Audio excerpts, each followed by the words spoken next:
Beautiful people, we have returned. JV Wins, Dogon, SS. We are back in the building. Conscious approach on this beautiful night of February the 10th, 2026. Everybody out there is doing well. Hope everybody out there is having a great week. Before we get into the stream, as always, check us out on Amazon Music, Spotify, and Apple Podcasts. Just trying to be available in all places possible so that if you're not in position to check us out on YouTube, or if you prefer to listen to podcasts audio style, you can download us via those destinations as well. Also, follow along with us on the TikTok and Instagram pages at Con Approach, CONAPPROACH.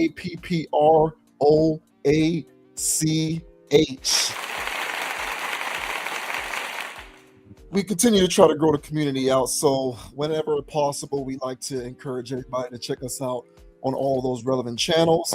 And just as a general disclaimer, as I always like to say, we do not take for granted the value of your digital currency. As someone who does not subscribe to 10% of the content that he consumes on a daily basis, I understand what it means to actually take the leap to subscribe to something or to follow something. It indicates that you actually feel as though you receive enough value out of it to receive notifications and to be a part of a community. So to everybody who has subscribed to our channel, we respect and appreciate it with the utmost level of admiration, because we know the lengths that it takes to get someone to actually subscribe to something. As a living testimony myself, I don't subscribe to damn near anything unless I truly believe that it's valuable. So if you subscribe to this channel, it means that you believe it to be valuable to you, which is the highest form of flattery. It is the greatest compliment that we can be afforded, and for that we are truly grateful and appreciative. Now, with that out of the way, we're going to go ahead and get things kicked off, because there were a lot of things that happened over the course of the previous week. A lot of stuff percolated across the world, and we're going to get right into it, starting with this now infamous post that was posted and then, rather quickly taken down from Orange Man's social media profiles. I believe this was first seen on Truth Social. That's the place where he likes to be most active, right? Truth Social. Yeah. And he posted this. Well, he allegedly didn't do it. It was a staffer, someone who is employed on his staff, posted a video that was supposedly about voter fraud, because he is once again going on this crusade to try to make it known that the previous election that he lost was stolen from him.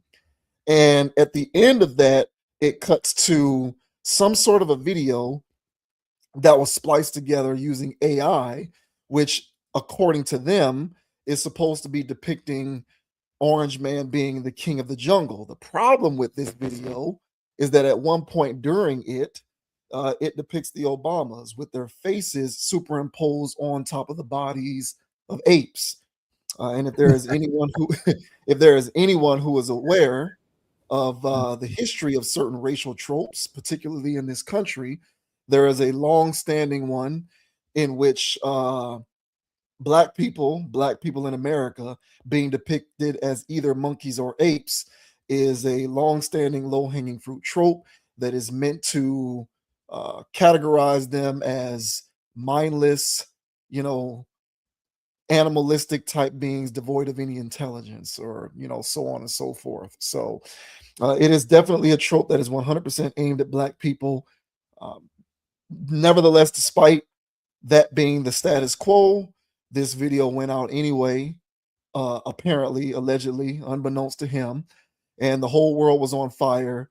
There was debates about it for the next 72 hours. The video was taken down, and he claims to have regretted it, although he didn't see it, because he claims he only looked at the first little bit of it that was about voter fraud and didn't see the end of it, albeit he will not apologize because he feels as though he did nothing wrong. So we're going to give our 2 cents on this whole situation. So this says, Trump shocks with disgusting truth post depicting Barack and Michelle Obama as apes. President Donald Trump has shared a video depicting Barack and Michelle Obama as apes in a late night Truth Social posting spree and drew quick rebuke across the political world for his social media post. Some described it as disgusting and racist and condemned the president for the messaging. There is also confusion about who made the post, leading to more questions regarding the video post on Trump's account. Initially, White House Press Secretary Caroline Leavitt defended the post and called the outrage toward it fake.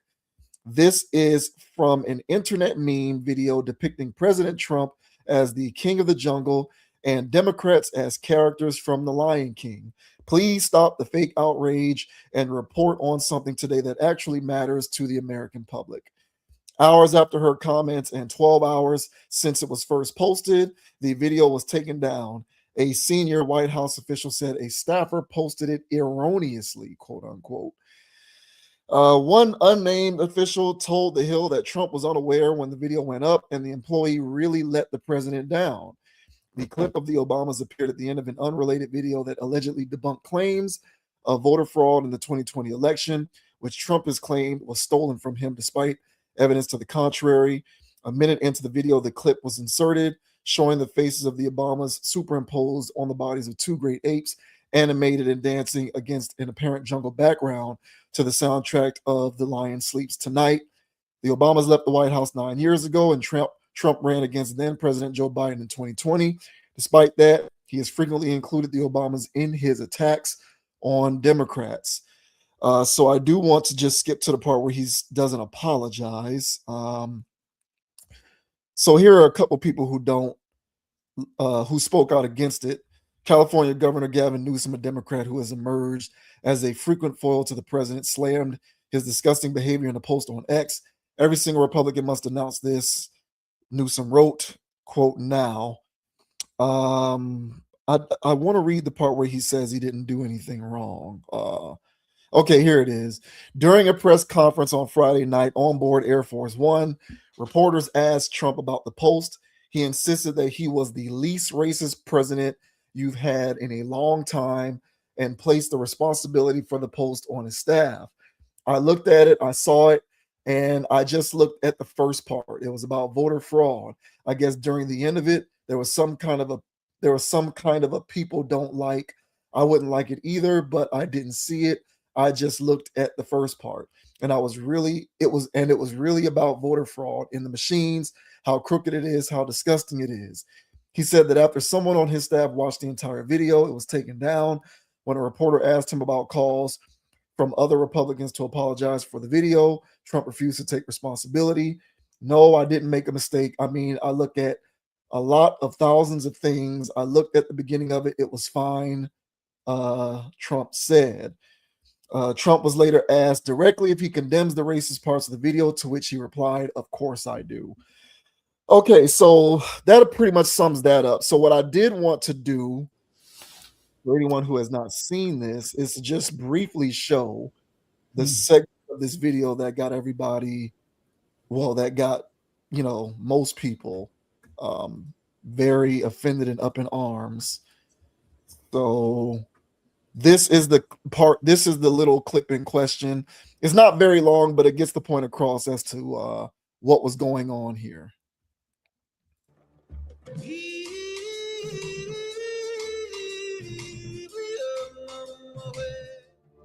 All right, so that pretty much sums that up. Clearly, that is AI created. That is 100% AI created, but nevertheless, he was dragged for this for several days after the fact, and they're still talking about it on mainstream media. So what is your take on this situation? Do you buy that he didn't know about it? Did you buy that he doesn't owe people an apology? Feel free, the floor is yours. Like, however you want to take that. Yeah, to me, this is just a classic horse and pony show type of situation. One of the reasons, because of course I'm on neither side of the aisle. So when the elections go on, whoever gets in there gets in there. That's my philosophy. And whoever's in there, I just hope they put on a good show, because that's all this is. It's a political theater. and they're actors, in my opinion, playing roles, doing certain things to be living real life entertainers. I figure that Trump is the more entertaining of the two this last time around. Um, because you can make fun of Kamala, but it's only so far you can laugh at falling over the chair stuff. That's all she's really good for. But Trump, he'll do stuff like this. So I got a good laugh out of it. Because of the implications of it, not so much of the fact that they're superimposed on monkeys, but the fact that you can say that they were superimposed on monkeys is funny to me. That they would actually do that to actually get people mad, and people actually got mad. All of that to me is funny. Um, but it also serves as a horse and pony show for political TV shows to talk about politics about, because there's other stuff going on that's very serious, but they can't talk about that. So they got to talk about this kind of stuff. So hey, look over here, racism. and, and there's going to be people that goes, I knew it. These MAGA guys are racist, and they're just playing into their roles. It's really WWE type stuff, in the sense where there's a clear villain at that point who just comes in and antagonizes, and his whole content is the fact that he antagonizes you.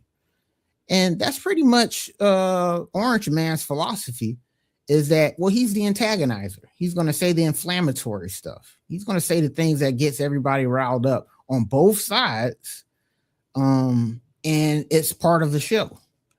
So to me, it's entertainment. Am I offended by this? Absolutely not. Do I think that it's part of the political theater? Absolutely. And will the masses as a whole get caught up in the whirlwind of it? I think so. No, I don't think you don't have to think on that. That is 1,000. That is 1,000% what happened. Hey man, so I can't convince those people that this isn't racism. I can't do that. So I won't try to.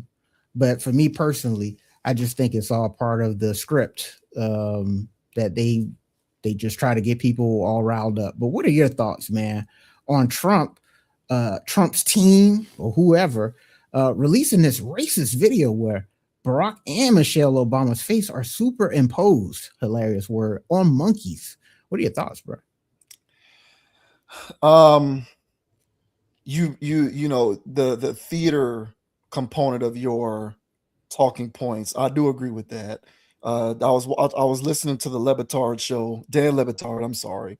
I gotta keep it. I gotta remember that not everybody will get every single reference, especially if you're not down in South Florida. Yes. But I'm listening to the Dan Lebitard radio show, and his belief is that whether this was done on purpose or whether it truly was an accident, it served to divert attention away from like the ICE situation and the Epstein stuff. So whether it was done on purpose or not, mainstream media, at least for the past few days, have been hyper fixated on this as opposed to digging deeper into that other stuff, which one would suggest is more serious in the grand scheme of things. And I'm inclined to agree with that personally. But, beyond that, and listen, folks, I'm also Dogon and I are similar in that we are not dug in from a party affiliation standpoint one way or the other. In the interest of full disclosure, I am a non-party affiliated registered voter. So I don't care what party is what. I tend to go with what makes sense. That's how I've always lived my life. I really don't care about all of this other stuff. I go with what makes sense. And I only bring that up because I am going to say what I'm saying under the premise of giving him the benefit of the doubt that he really didn't know this. Now, again, I'm not defending him. I am just saying that even if I'm willing to entertain the notion that he didn't know that this video was a part of this voter fraud piece that got published onto his account, if I'm going to operate under that pretense, I then must have to look at this from a corporate leadership standpoint. Um, Look, man, politics is a form of modern day contemporary theater. I do agree with but within that context, there is an aspect of it to which one must perform a particular job in an adequate, competent fashion. As much as I look at that particular position of office with the side eye, I nevertheless believe that who's ever occupying that position has to occupy it with a certain level of competency, because I do believe that you're in a position of leadership. And I don't care whether it's the White House or whether it's, you know, a tech firm or some large banking institution on Wall Street. The long-term viability of that organization is going to depend upon the culture that is established there. And the culture that is established there is established from the top down. If I am to believe that he was unaware that this was in existence, then I have to believe that he is occupying his job in a position of gross negligence and incompetence that far surpasses any standard that we should be trying to uphold someone who occupies that position. So I'm not trying to get into parties or politics or ideology. I am talking strictly job performance. When the guy who I forget the guy's name, but there was a person who took over for Disney when Bob Iger stepped down several years ago. Bob Mm. Iger was running Disney for years. He was ready to retire. He retired. In comes this new guy, and this new guy starts making all of these crazy, greedy decisions that started to run Disney into the ground. And Iger stepped in and got people to involved to vote this guy out because he was doing a bad job. The high position that this guy held, he was performing his job incompetently, and so he had to be removed from his position, and Iger had to come back in and take over. I bring that up to say that I believe at this point, to me, it's become abundantly clear, regardless of ideology or politics, that that position is being operated in an incompetent fashion, which is saying something for me because I generally believe that that position is being operated in somewhat of an incompetent fashion.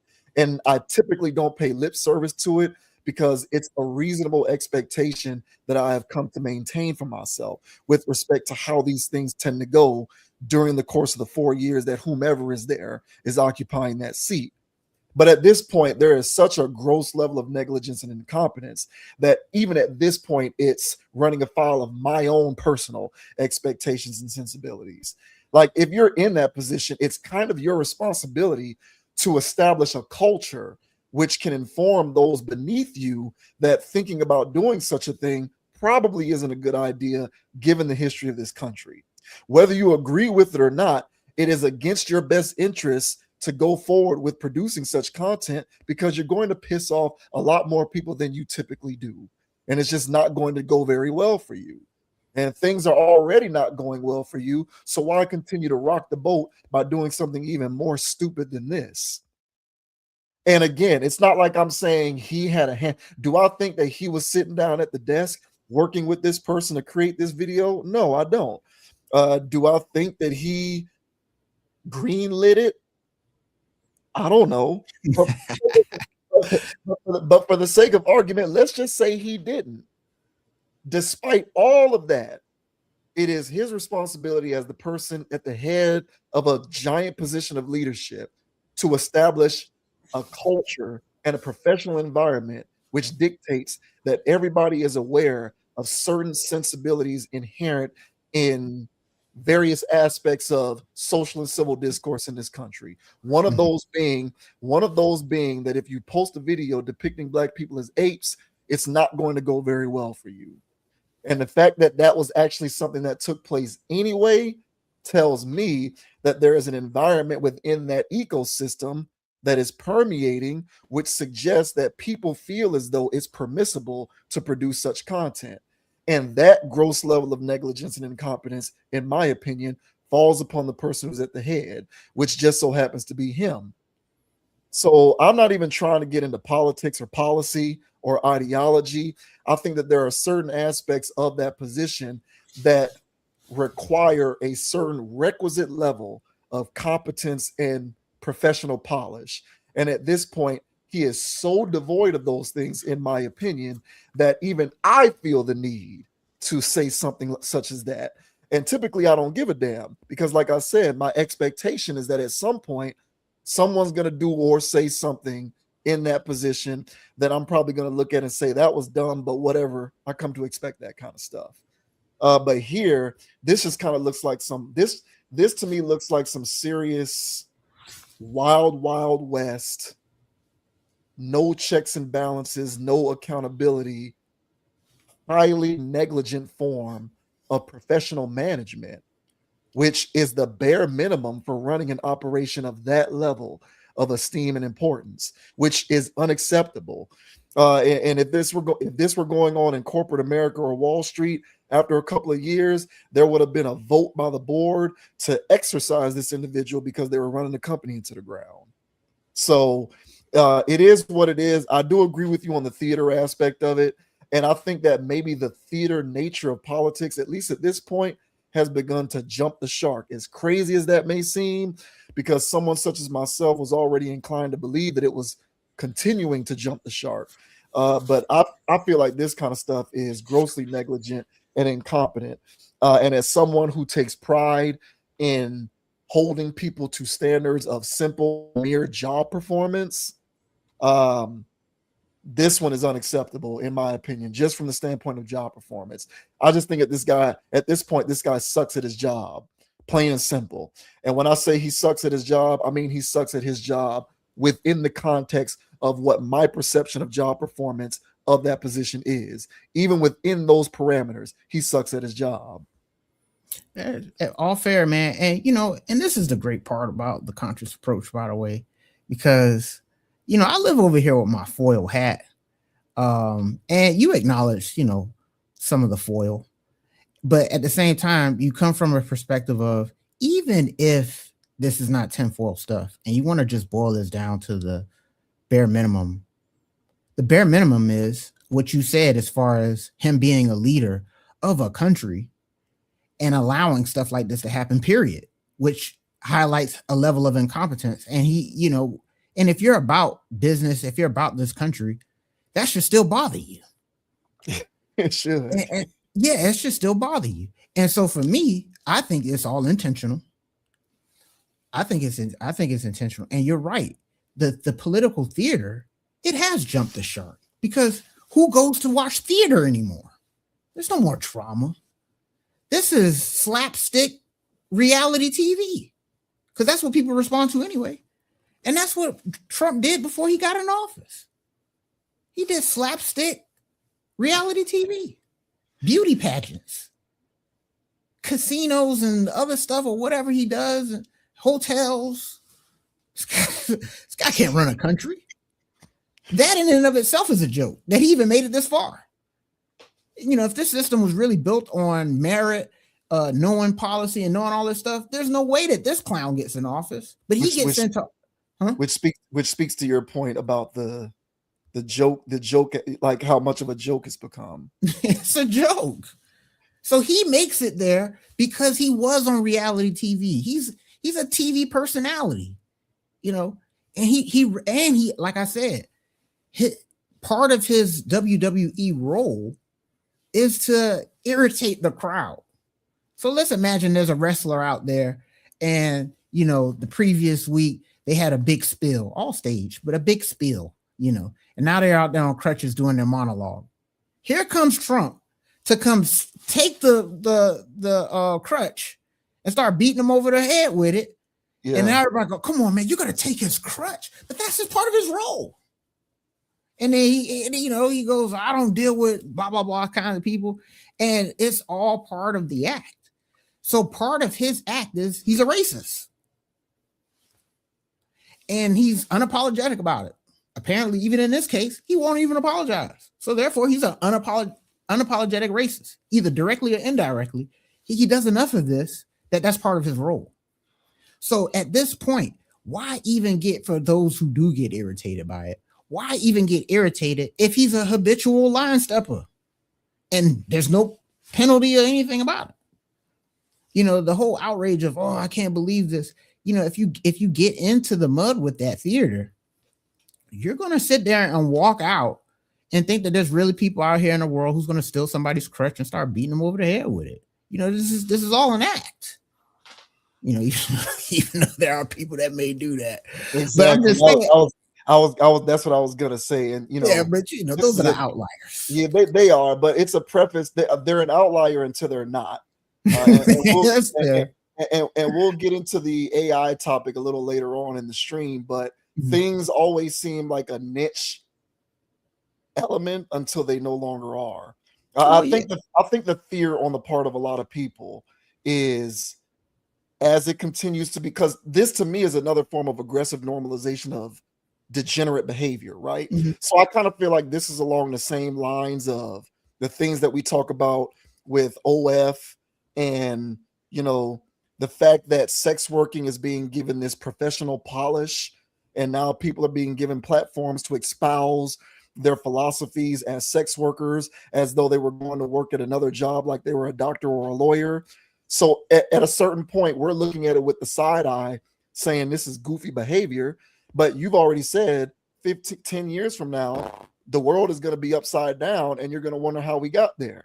And so I think the fear for reasonable people, not crazies, but reasonable people, is as the jumping of the shark continues to become more pervasive over time, there are going to be people in the streets taking crutches and beating people with them. no, and that's fair. That's fair.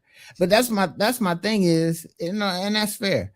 But at this point, when we're watching, all of this stuff go on, there has to be, that's what I'm saying, there has to be a, removal from that, suspending your disbelief or whatever.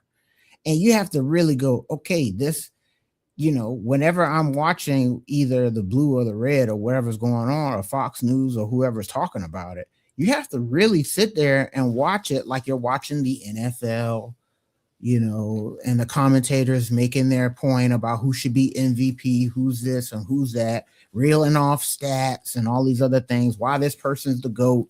It's literally the same thing. So when you're watching it, if you're watching it as if they're talking about Joe Montana versus Tom Brady, then have fun with that. If you like the sparring of the whole thing, go with that. But the minute anyone takes this as it being serious on any capacity, that is when somebody actually would start to, mimic these behaviors or whatever. But I'm with you 100% of them moving the goalposts of the standard of having decency and class. And if you're the president of the United States and this is what you're doing, then the standard for decency and class, it is going to get moved, because this mimetic behavior that they're doing in a presidential post, should speak to the level of degeneracy we have reached. Yeah. So, man, all in all, in a grand scheme of things, is it concerning? Yes. But while it's also being concerning, okay, these things should serve as confirmations to you that this is all a joke. So get your life in order while everybody else is going haywire. And don't let this stuff drive you over the edge, making you want to pick up sticks and stuff like that and go out and protest because your presidents are racist. Don't fall for it. So, that's why I see it. And that's why I laugh at it. I laugh at it. I don't laugh with it. And I'm damn sure not mad at it. So, man, just remove yourself from it, I would say. Yeah. To me, this boils down to, like, again, like, I try to not get too partisan with this stuff. I think that there is, regardless of ideology or policy, a baseline standard for job. Like, to me, folks, I'm just talking straight job performance. Yeah, do your job. Yeah, and anybody who is in a position of leadership at that level, they can be a CEO, a CFO, a VP of this or that, whatever the Mhm. case may be. If the stock price is dropping, if the shareholders aren't happy, you know what I'm saying? If the price per share of the company on the stock market is, a couple of points down compared to the way it was year over, how they say it at the end of the fiscal year or whatnot, like they evaluate that person's job performance, and if they feel as though it hasn't risen to the requisite level for improvement, or Mm. just a baseline standard, they get rid of that person because they're going to find someone who can perform the job at a better, more adequate level. And I think at this point, the performance of the job is substandard at best. And as a requisite as a working class person, all the various ways in which I was supposed to start to feel the improvement, I've yet to see it, and my prediction is I'm not going to see it. Gas prices still suck, grocery prices still suck. Interest rates have come down a little bit, but it's still impossible to own any land or property unless you're plugged into the good old boys network or have the perfect credentials. So various things are still being gate kept economically, and I don't see how things are improving for everyday people. So Yeah. I'm not gleaning where this immaculate performance of the job or position is coming from. And if I can't get that, and I can't get decorum, then I have to at that point surmise. You know what I'm saying? Like at that point, I have to surmise that this individual sucks at their job. And I think that this is the latest example of an individual who sucks at their job. Not because I'm suggesting that he had a direct hand in what happened, but because he creates the culture from the top down. Because any leader creates the culture from the top down. All shitty organizations in professional sports tend to have a bad owner. Like there is a correlation between the two. If you look at any organization that's being run into the ground at the professional level, whether it's football, basketball, baseball, or hockey, there's always questions as to the competency of ownership. It happens all the time in sports, and it happens all the time in the corporate world. And I feel like that's the case here as well. If you don't have a direct hand in it, then at the very least, you have a direct hand in creating the environment which allows for certain forms of behavior to persist. And that is indeed on you, whether people who love him want to admit it or not. So I think that at this point, it's become grossly clear that he is incompetent. And it's unfortunate because it's below a standard that everybody should require, even people who like the kind of stuff that he does. And things are being ran into the ground. And I don't think that's a subjective opinion at this point. I feel like it's an objective fact. So go with that what you will. But I do believe this guy sucks at his job. And if there's any indication, it looks like by my count, we have another 2 years of more sucking at the job before we see if we can get someone who can suck a little less. Yeah, I got you on that. And I would say this. This is the last thing I'll say about all this. And I would say he does suck at his job if his job was to run the country. I would say he sucks at that. But I don't think that's his job. So I think his job is to get people riled up. And I think he's damn good at that. And if we base presidents based on what they were able to accomplish in office, what they were able to do or whatever, there's so many systemic issues that's wrong with this country, not even racial. Education, healthcare, medicine, food. It got to this point where it's at right now with the oversight of the last X amount of presidents. And it has gotten this bad over the extent of these last decades, centuries, whatever you want to, it has systemically been bad. At that point, some people will have to look at it and argue that it's intentional, me personally. And so when you're dealing with the real problems of the country, not media posts, that should point to you that we've had a string of incompetent presidents that were terrible at their job. But if their job was to deflect, if their job was to arouse any kind of energy or whatever, emotions and stuff like that, all of them did their damn job well, except for Biden, because again, because what was he doing? I mean, he couldn't even find his pants to get people pissed off. So, me personally, I'm with you. It's how you look at it. But me personally, I think he is doing his job, and his job is to be an actor. Yeah, I get that. It is how you look at it. I'm looking at it from a professionalism and decorum standpoint. Yeah, he doesn't have The it. stuff that you spoke on is policy. If this was about policy, I'd have to, I don't know, I'd have to go back to the 30s before I found somebody who I thought hit all the right notes in terms of policy stuff. I'm just talking about professionalism and decorum. And there's a sizable aspect of that position that requires a certain level of front-facing polished decorum in addition to the policy. And I'm literally removing policy from the equation, and I'm just talking about that part. He sucks at even that part. And it's just like, bro, this is crazy. But it is what it is. I hear everything that you're saying. We have gotten to this point due to a series of events, for sure. I do agree with that point, but that gets into the weeds with a political discussion that can go down a rabbit hole. For sure. But at this point, it's just a matter of, does this person uphold a front-facing position in a manner that befits what the office or the position would suggest? And in my opinion, he doesn't. And that to me is the bare minimum, and he sucks at even that. So, it's wild business, but what are you going to do? Yeah, man. Hey, not so many people to shout out to the viewers for this one. Well, shouts out to the people who look at it and don't get aroused and angered and outraged because they look at it as theater. But I mean, I'm telling you, when it comes to this politics stuff, a lot of people, they look, it's life or death. You know what I'm saying? I know. Yeah. So I just think at a certain point, you got to be competent at your job. That's it. Just be competent at your job.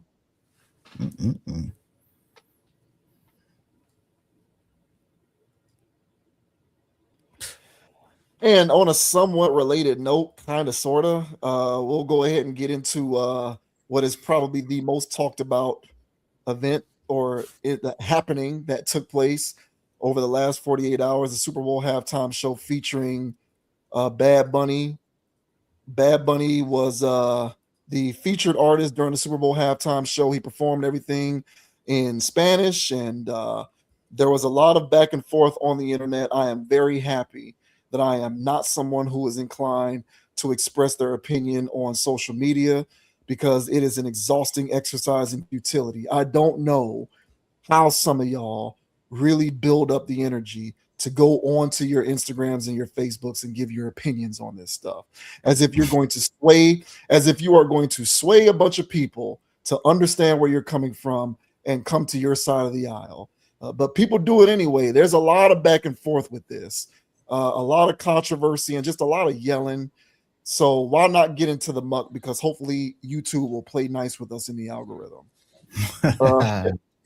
So this says Bad Bunny Super Bowl halftime show ignites Trump's fury, divides viewers. Super Bowl, what is that? What's that? 59? Is 60. That what that means?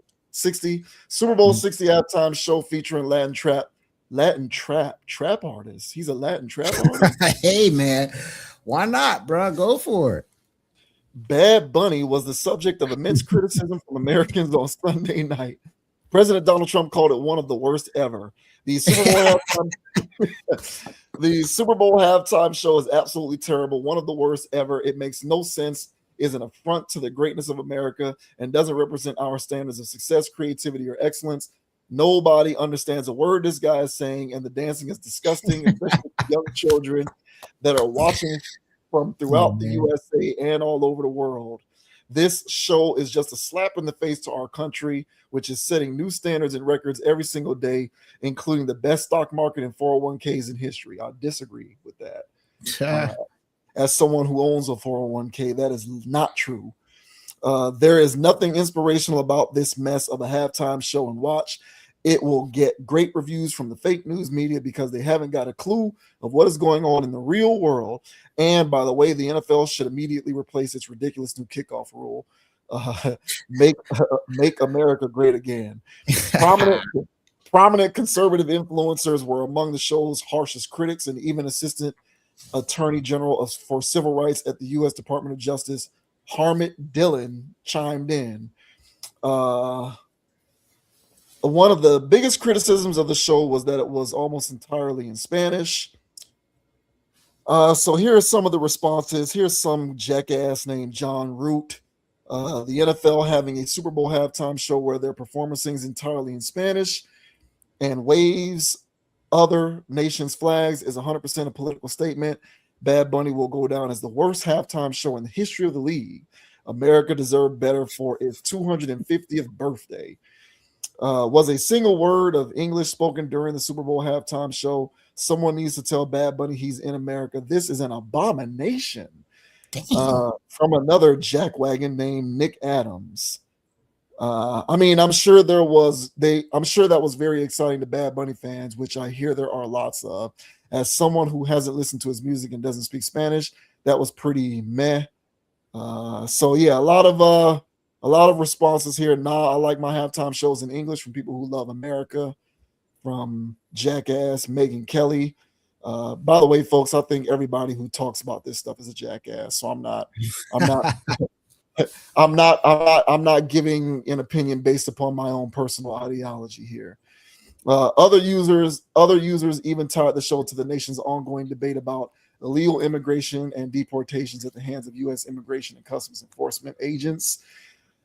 This is an advertisement for closed borders. If we can learn anything from Bad Bunny's Super Bowl performance, is that we should be deporting even more people. Oh, that's kind of harsh. However, some fans and sports stars praised the show, including former NFL star J.J. Watt and our boy Jalen Brunson. So where is J.J. Watt here? Did I understand a single word of it? I did not. Was it a vibe? It was. And there's Jalen Brunson. Thank you. That's a clean post right there by JJ Watt. Way to play that, bro. The show concluded with a message on the Levi Stadium video board that read, "The only thing more powerful than hate is love," which some critics interpreted as a political message. All right, so that's pretty much the gist of it. We don't need to go into the weeds too much with that article. But yeah, very and I'm going to use the very overused word at this point, but very divisive. Very divisive. Some people really looked at this and got charged up. I spent about 5 minutes on Monday on my various timelines, and everybody's on there giving their righteously indignant opinions on this, trying to show everyone how, smart and lacking in ignorance they are and how sensible they are. And then there's a lot of people doing the opposite. And so, as usual, social media and the internet is a vile, vile place that people should stay away from. But we're addicted to it and can't get off that narcotic, so people can't help themselves. But what do you make about the back and forth and the jarring and the debates going on with respect to this halftime show?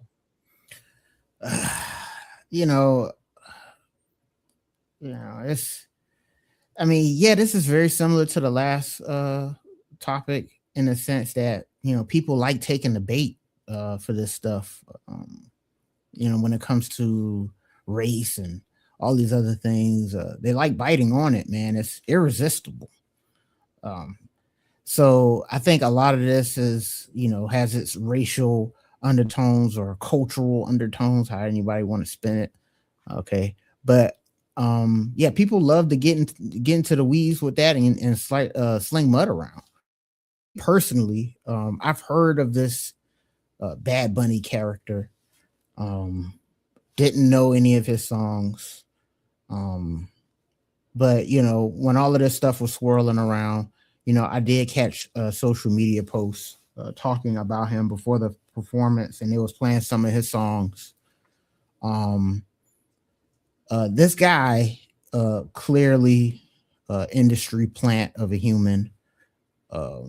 He embodies what Drake is, but from the I guess trap Latino scene.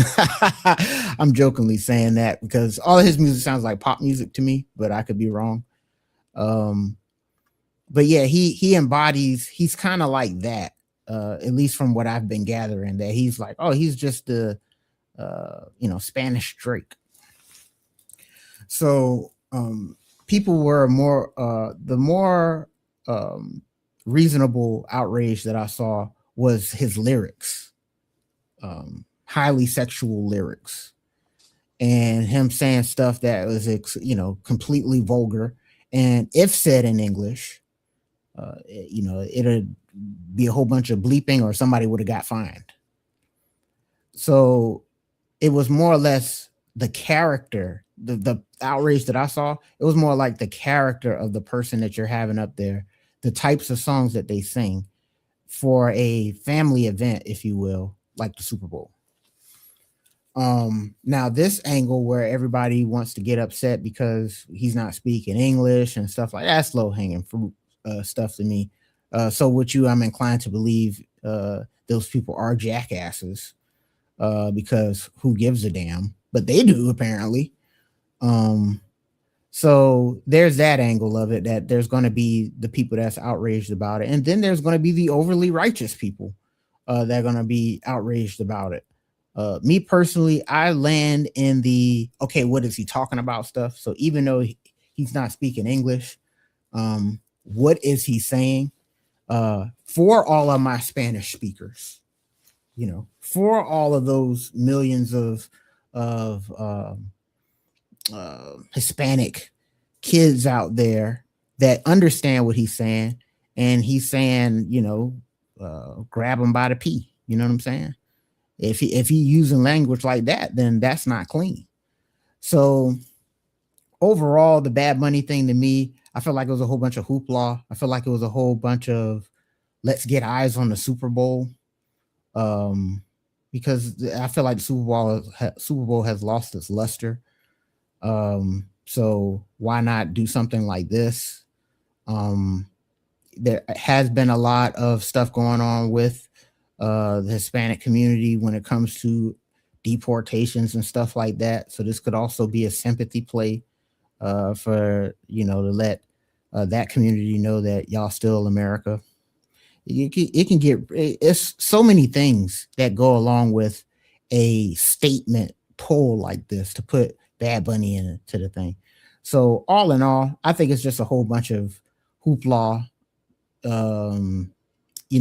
distracting stuff again. Because there's a lot of serious stuff going on, and they need people like Megyn Kelly and others. They need something to talk about. They need to get people upset. They need to engage with this conversation and not other conversations. So that's what I think Bad Bunny is there to do, to irritate people, much like Orange Man did. And by the way, what an entertainer! Because what kind of post was that from your president, saying stuff like that about the Super Bowl, then adding in the kicker with the kickoff? I mean, that you're not going to get that from Kamala or Joe Biden. So that's the kind of stuff that I'm here for. It's good laughs. But what are your thoughts, man, on this whole Bad Bunny fiasco where he's performing at the Super Bowl and it has the country divided? What are your thoughts, man? Yeah, it does have the country divided. It does, for better or for worse. It does have the country divided. I mean, so I'll just say this. There's one point that I want to make with this. Mm-hmm. Now I have a unique perspective as someone who was born and raised in South Florida. Because of where I was born and raised, I grew up around Black people and Spanish speakers. So my worldview is based within that context. Mm-hmm. I think from the time that I was born all the way up until I graduated high school, in those 18 years, I had 3 white friends. I think everybody else was either Hispanic or Black. So to me, there was never anything strange about being any particular place or speaking in any particular group in which there were people there who predominantly spoke Spanish. So Correct. for me, the idea of America as the idea of Spanish speaking, or rather the presence of Spanish speaking being this foreign concept, was never really something that occurred to me. But I'm willing to meet someone in the middle to whom that is a foreign concept, by accepting that that could be a result of where I come from regionally. But be that as it may, people speaking Spanish to me isn't a foreign concept. So I was never somebody who separated people speaking Spanish from America. To me, it's always been the same thing. So this idea that people are suggesting that this was running afoul of America merely because he spoke Spanish, I believe is low hanging fruit in my opinion. But Mhm. I also think that it's a getcha, it's a cattle prod. It and here's where I will come to your side of things when it comes to like performance theater. Like in this day and age, because of the ubiquitous nature of messaging and media, and the fact that people can just always hop. This is why social media needs to be more regulated, because there are a lot of people in the world who really shouldn't be given the ability to espouse their truths on the internet as often as they do. Man, you sound like There's a a fascist, Hey, man. it is what it is, man.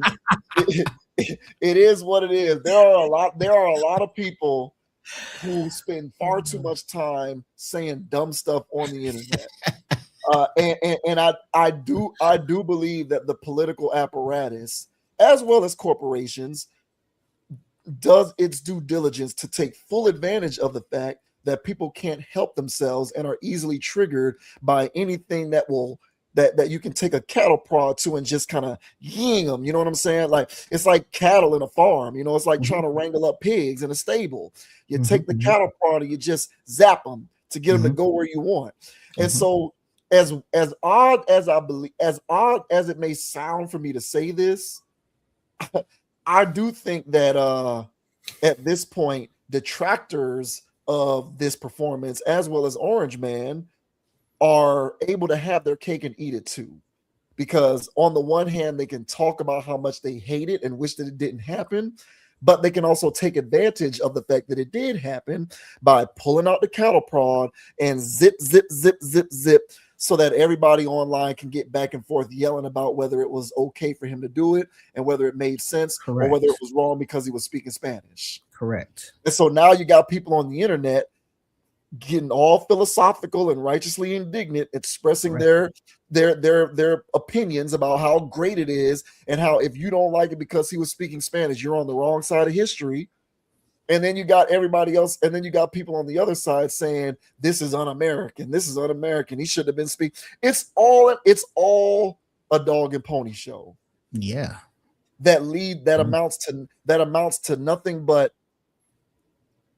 uncivil discourse that leads to a lack of solutions for real world problems. Yeah. That's how I see this. Yeah. And Yeah. I'll give you the rest of the time, because the last thing that I'll say is, as a result of this cattle prod environment that we now live in, where these people who are at the heads of these platforms and on mainstream media, who know just when to pull that thing out and zap everybody at the right perfect moment, because that's the environment that persists, they've been very effective at creating a state of affairs in which there is a conflation between nationalism and patriotism. And for the initiated, I'm not saying anything that you don't know, but for anyone else who does not know this, nationalism and patriotism are not the same thing. Mhm. Uh, Patriotism is being happy with where you come from and being prideful of your country, but also acknowledging its faults and trying to get to the bare bones of addressing its inadequacies so that you can come up with viable solutions to rectify said inadequacies. Mhm. Nationalism is the idea that if you say anything that is remotely perceived to be objectionable, you're anti your country, and so we need to get rid of you. Those two things are entirely different, but they are being conflated, and I believe they are being conflated as a result of this cattle prod environment. that everybody in high positions of authority are taking advantage of. It's not just the Reds doing this, the Blues are doing it too. It just so happens that because the Reds are the ones who are primarily in charge, they're the ones who are most visibly doing it. But at the end of the day, this cattle prod stuff, that's what's taking place here, and that's what took place with this Bad Bunny performance. I firmly believe that very much like, people don't really care about. I don't think people care about seeking solutions to problems. I think people really care about reserving the right to continue to complain about problems. I don't really think, for the most part, people care about solutions. I think people get a cathartic, pleasurable release from continuing to complain about the things that they don't like. And I think that the day that their problems are solved, all they'll do is find the next thing to complain about, because humans in general, especially in this day and age, love complaining about stuff.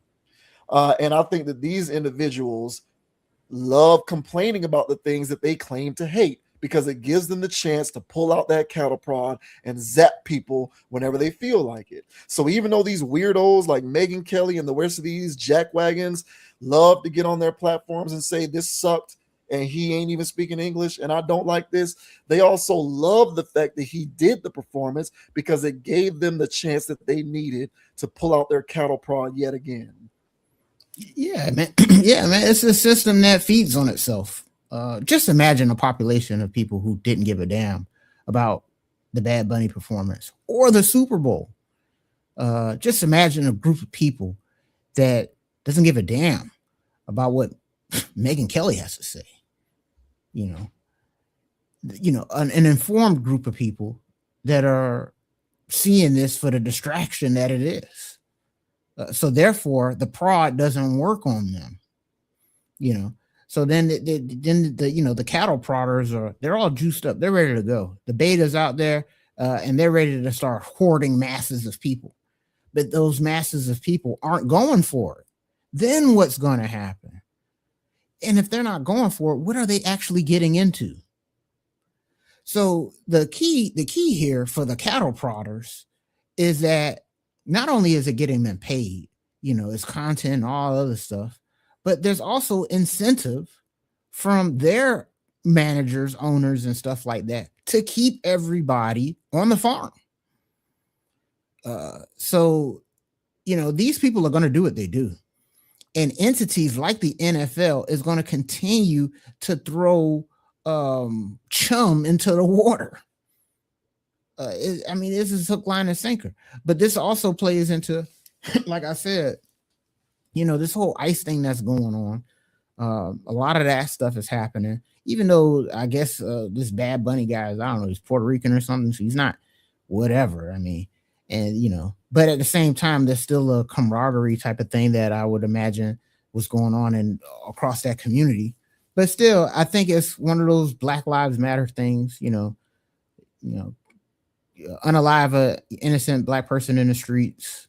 Everybody's upset. So the NBA has, these people doing Wakanda dances at halftime, or they got Beyonce at the Super Bowl dancing like she a Black Panther.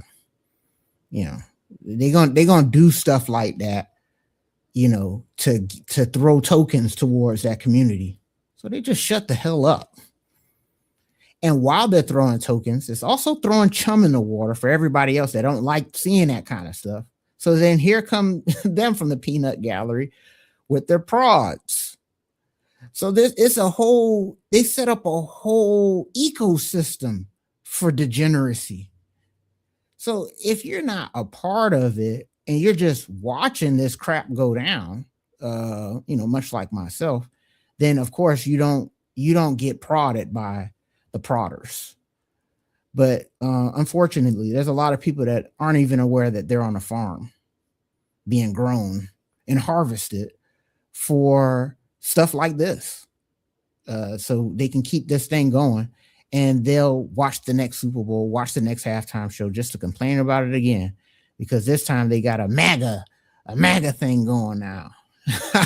Now they got Kid Rock and MGK. I guess MGK. Really? Was he there? Huh? He was at that. He was at the other one. I Or think you yeah, just I think Kid Rock was at the other thing, the well, alternative one. you said MGK. He was there too. Oh, I don't know. I don't Or know. you just or you know, you just threw that name out there. yeah, just throw it out there, Oh, man, okay. because why the hell not? You know what I'm saying? Amber Rose is gonna come out there and do a catwalk for everybody. So who cares, man? So I'm with you, bro. I see it from that angle too, and I just look at it from also part. This is part of the theater, the extended part of the theater that branches off into major corporations, large entertainment fields like the NFL, NBA, and other things, Grammys, you name it. These mass distractions, and yeah, so people are going to be upset either way. So I just choose to remove myself from that, so my energy isn't being harvested for that. So, Yeah. but yeah, man, wild stuff, wild stuff. Yeah, I can respect that. I can respect where you're coming from. I too choose to remove myself from certain things, but you'll have a lot of people who are content are who are constantly commenting on these things, who feel as though if you're not commenting on them, then you're sitting on the sidelines and not fighting a good fight. And if you're and you know what that what's that phrase? Silence is the something about being silent and how that's the worst thing that you can be. Mhm. But it's just different perspectives, you know. Like I said before, this idea that it was bad because he spoke in Spanish, that to me is ignorant. Um, It is eh, ignorant. that's ignorant to me. And furthermore, like I said before, you got a lot of these idiots out here in the world who are conflating nationalism and patriotism, and they are espousing nationalistic ideals, and they are making it seem as though it's patriotism, and it's not. Really, what Right. you're expressing is a form of nationalism. Those two things are not the same thing. But there's no check for it because this whole media ecosystem of cattle prodding is one in which you can just hop online and say whatever you want, and someone somewhere is going to take the bait and go back at you to try to expose you for the bigot that you are. And at the end of the day, it amounts to nothing because there was no solution that was reached. You didn't change the mind of these other people. Like you Right. didn't do that.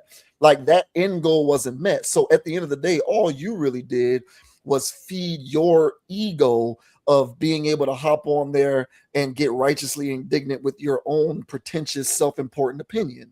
Yes. And it is what it is. I choose to not involve myself in that because I feel, in my opinion, that I have bigger fish to fry.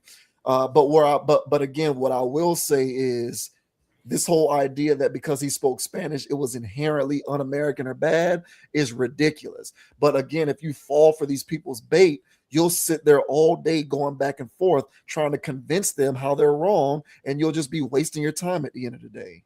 Yep. Hey, I'm with you, man. So, at the end of the day, I don't go. To me, it's sleight of hand tricks. It's it's what narcissists do. You're trying to talk about something that actually has a point to it, and then they conflate one thing that you said and try to sidebar an argument over here about a whole bunch of distraction stuff. Yeah, And I that's call it the literally, redirect.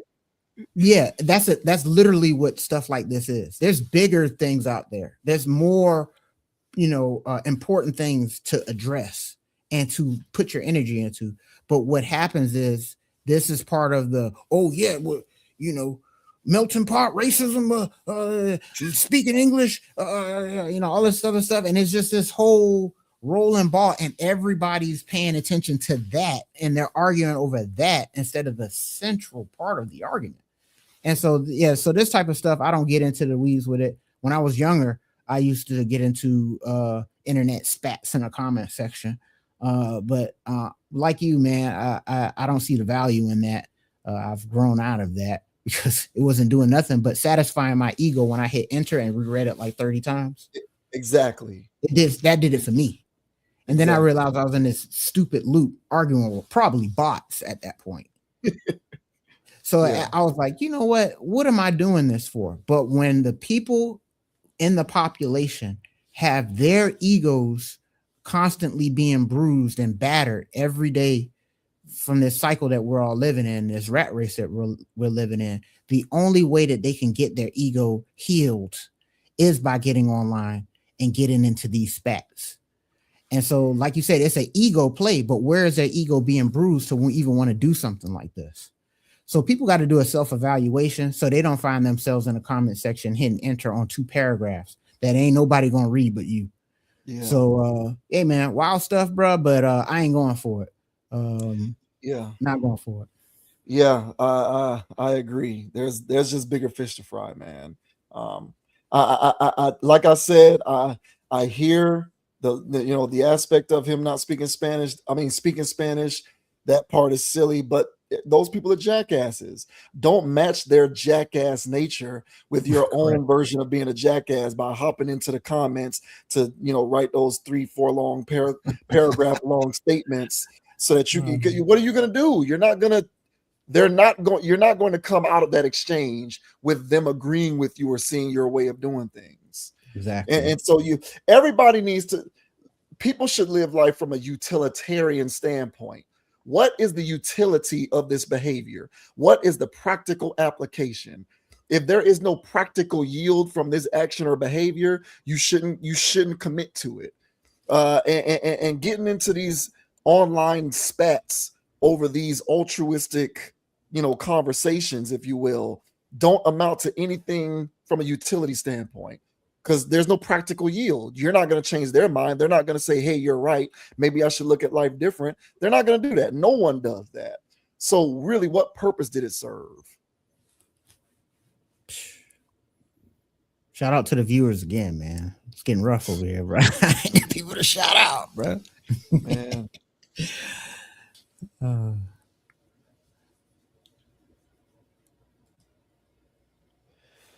All right. This was a topic that we broached on the channel at my behest because I personally think that this is I don't know how this is okay. So maybe he's a great player. Of course, he can't shoot, but other than that, he's a great player. Won the championship in 2021. They beat the Phoenix Suns in 6 games, I think. He's a really good player. And there's a speculation that he's come to the end of his rope, wants to leave the team that he's on, which is the Milwaukee Bucks. There was speculation that he might get traded before the conclusion of the NBA trade deadline this year. That, of course, didn't happen. So he's still on the Bucks. Now, follow along with me. I'm trying to set this whole thing up so that you can understand how insane I think this is. But after the conclusion of the trade deadline, it was after the conclusion of the trade deadline in which he didn't get traded, it was announced that he has become shareholder of a company called Kalshi. Kalshi is a futures betting application. For anyone who does not know what futures is, it's gambling on future outcomes of things. So it isn't exactly sports betting because with sports betting, you're betting on things happening in real time. Like, you're betting that, a player will score this many points in this game. You're betting that this team will win this game by this many points. You're betting that this running back will rush for this many yards. You're betting that this particular player will hit this many threes in an NBA game. Futures, on the other hand, is stuff like, will this person be traded? What team will they be traded to? It's all about things that are going to happen in the future and your opportunity to capitalize on that. There are apps that are in development that deal almost exclusively in the futures market. Giannis, who is a professional basketball player, who just was involved in speculation that he may be traded, was just announced to be the shareholder of a company that is in the futures market. So I hope people are getting the point as to what I'm trying to set up here with how suspect this looks, at least to me. So this says Giannis Antetokounmpo joins Kalshi as a shareholder, marking a new venture for the NBA star. Milwaukee Bucks star Giannis has become a shareholder in Kalshi, a major prediction market with a wide array of sports trading opportunities. Giannis announced the partnership Friday. The internet is full of opinions. I decided it was time to make some of my own. Today, I'm joining Kalshi as a shareholder. Kalshi said Giannis is the first basketball star to join the company as a shareholder. The partnership includes help with live events and marketing. Giannis is a legend. Kalshi CEO Tarek Mansour said in a release. He is exactly the type of long-term partner we want to align our growing brand with, and we couldn't be happier he's on board. Giannis was the subject of widespread rumors ahead of Thursday's NBA trade deadline, but the Bucks decided to keep the two-time MVP. In the days leading up to the deadline, Kalshi had several posts on X highlighting its event contracts on Giannis's trade market and the fluctuating odds connected to the teams believed to be in the mix for his services. According to Kalshi's release, Giannis will be forbidden from trading on markets related to the NBA. Messages were left Friday seeking further details from Kalshi and comment from the NBA. I love Kalshi markets and have been checking them often recently. Giannis said in the company's release, I like to win. It's clear to me Kalshi is going to be a winner, and I'm excited to be getting involved. Giannis, who hasn't played since straining his right calf on January 23rd, already had departed by the time the Bucks had their post-game locker room availability after their 105-99 victory over the Pacers on Friday. The 31-year-old Giannis is part of the ownership group for baseball's Milwaukee Brewers and Major League Soccer's Nashville SC. Predictions markets provide an opportunity to trade or wager on the result of future events. They rose to prominence in politics, but the array of typically yes or no questions includes everything from the weather to the Oscar for Best Picture. The markets are comprised of event contracts with the prices connected to what traders are willing to pay, which theoretically indicates the perceived probability of an event occurring. The buy-in for each contract ranges from $0 to $1 each, reflecting a 0% to 100% chance of what traders think could happen. All right, so I personally don't know how you can avoid the possibility of tremendous conflict of interest with this. And I furthermore think that it is absolutely insane that this guy was involved in speculation that he may be traded while at the same time being the shareholder of a company that deals in future markets. One of those futures bets I'm pretty sure was which team is Giannis going to be traded to. And then at the end of the day, the Bucks decided that they weren't going to move him, and so now he's going to remain with the team. And the idea is that he's going to be traded in the offseason. So I don't know, man. What are your thoughts on this situation? I think this is kind of crazy. You know, it's crazy, but it's where we're at. I'm not surprised by this. Because Kalshi has finessed the game. I don't know how they did this. It's a real industry plan of an app. It came out of nowhere.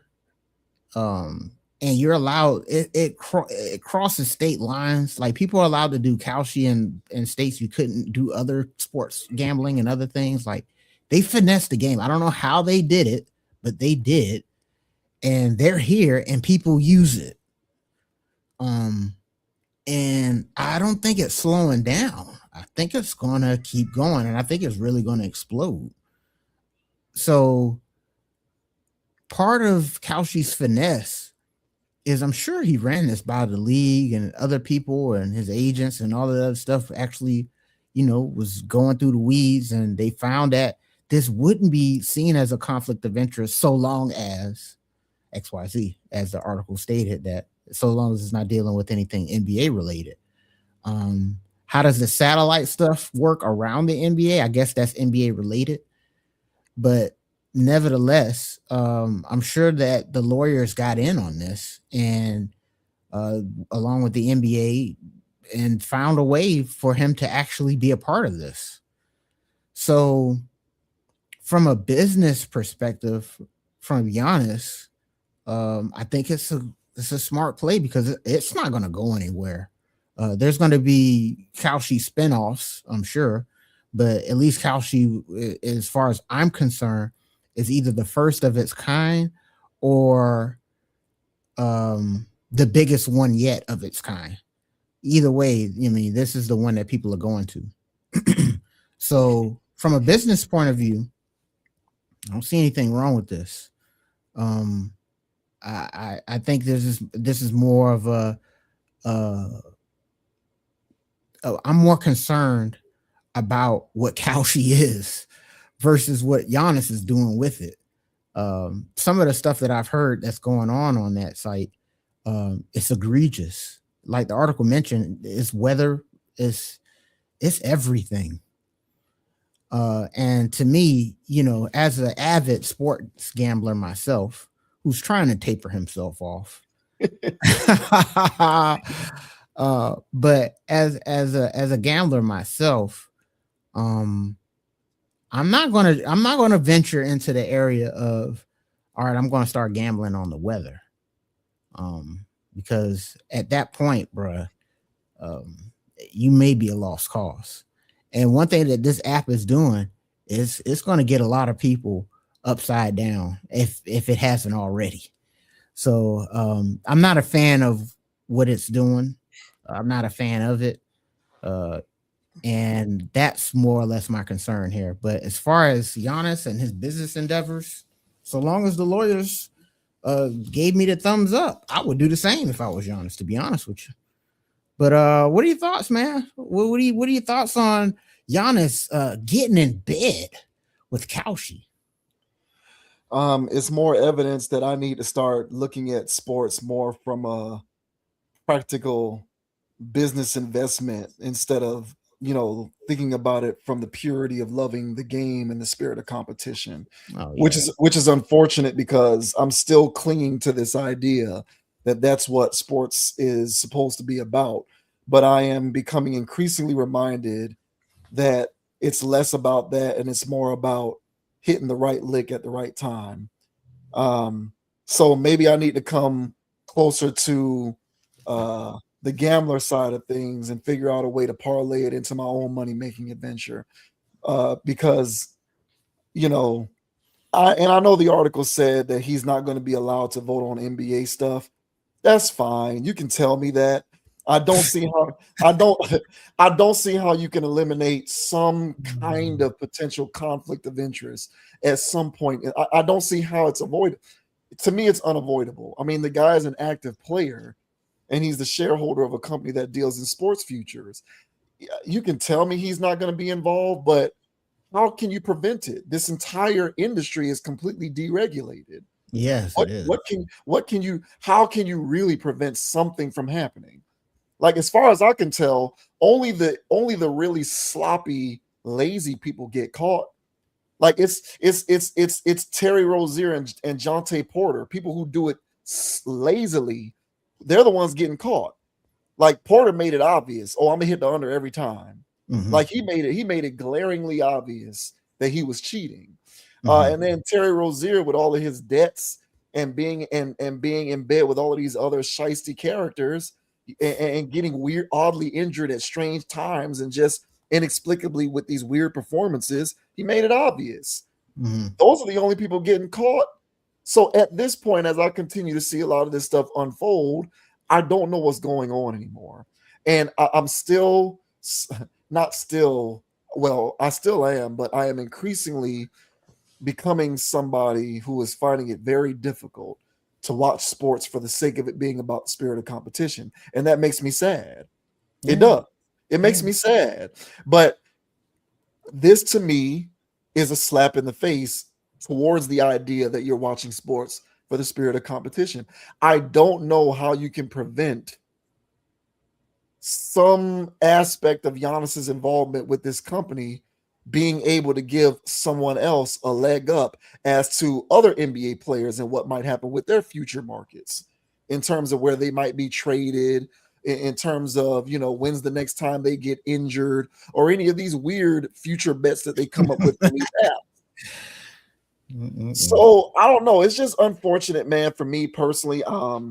As an individual whose sensibilities lean more towards preserving the sanctity of things that I don't believe need to be fixed because I don't think that they are inherently broken.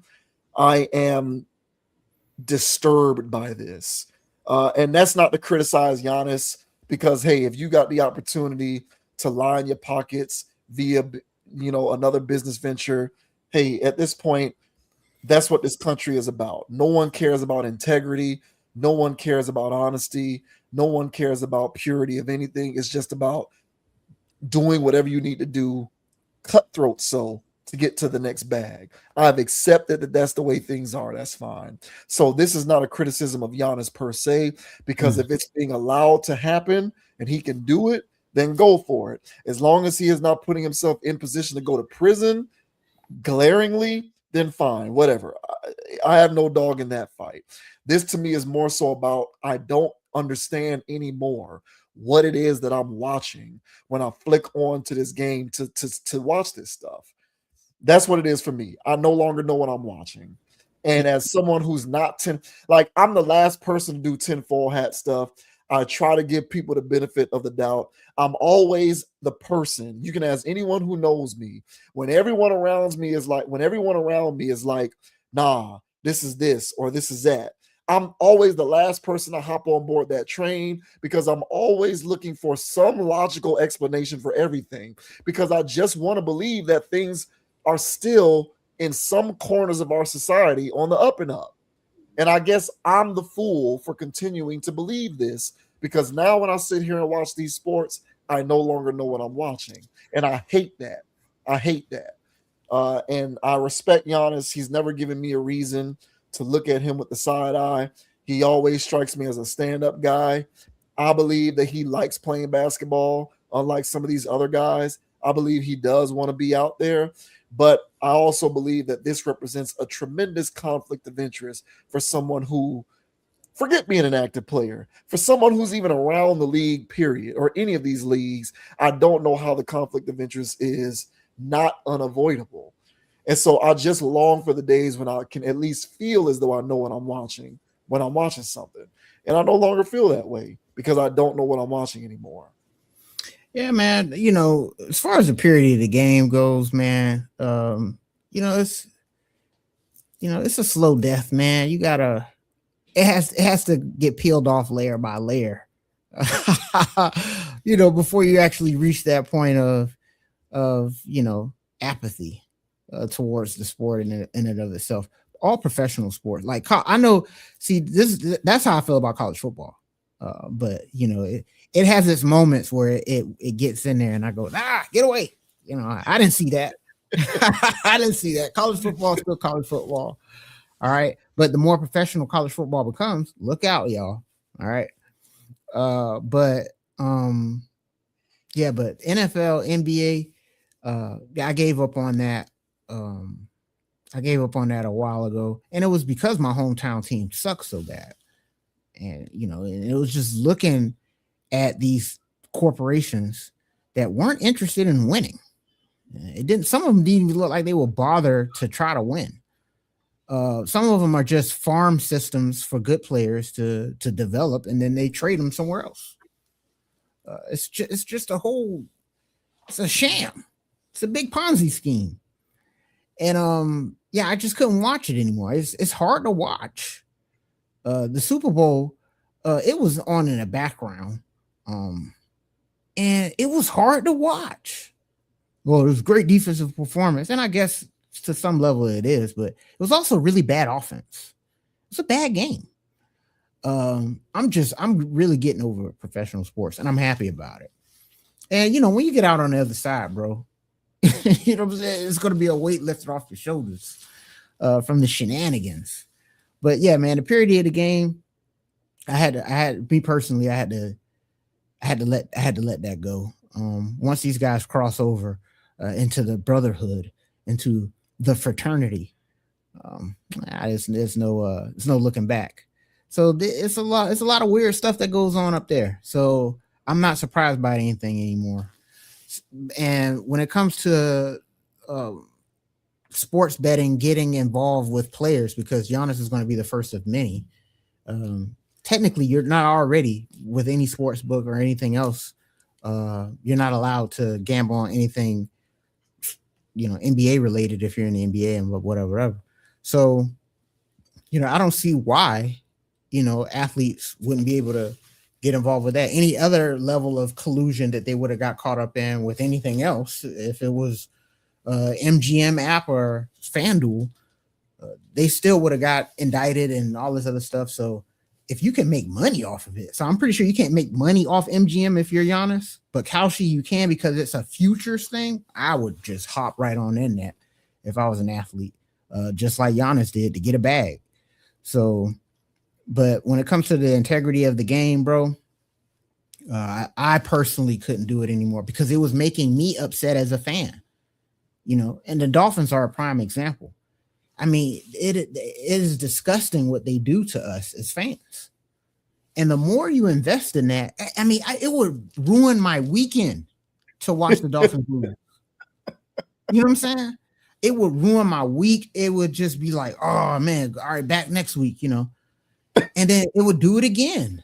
Then next year, off season, I'm getting all invested, and it would destroy me. Not me totally, but it was a part of me that would always go through this ritualistic cycle of being disappointed. I got tired of that. So eventually, over time, I'm looking at the Dolphins critically. I'm going, y'all not trying to win, are you? Y'all don't care, do you? Or they just want the money. It's deeper than that. I mean, they're really trying to break the will of its fans. The men. Yeah, the men. Last thing I'll say. We talked about some other stuff in these topics. And me personally, I'm talking about how these things, get people off their square for the most part.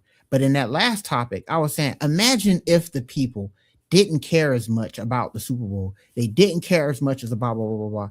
And just imagine men, the amount of energy that they spend in looking up stats, looking up box scores, knowing the history of this, arguing and debating about who's the best of all time, doing all this stuff across all sports.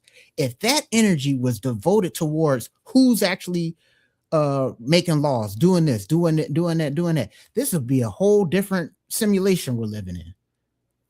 But the mere fact that they got men's men, highly invested in statistical things on the back of Topps cards, has gotten this country off it's jumped the shark, as you like to say.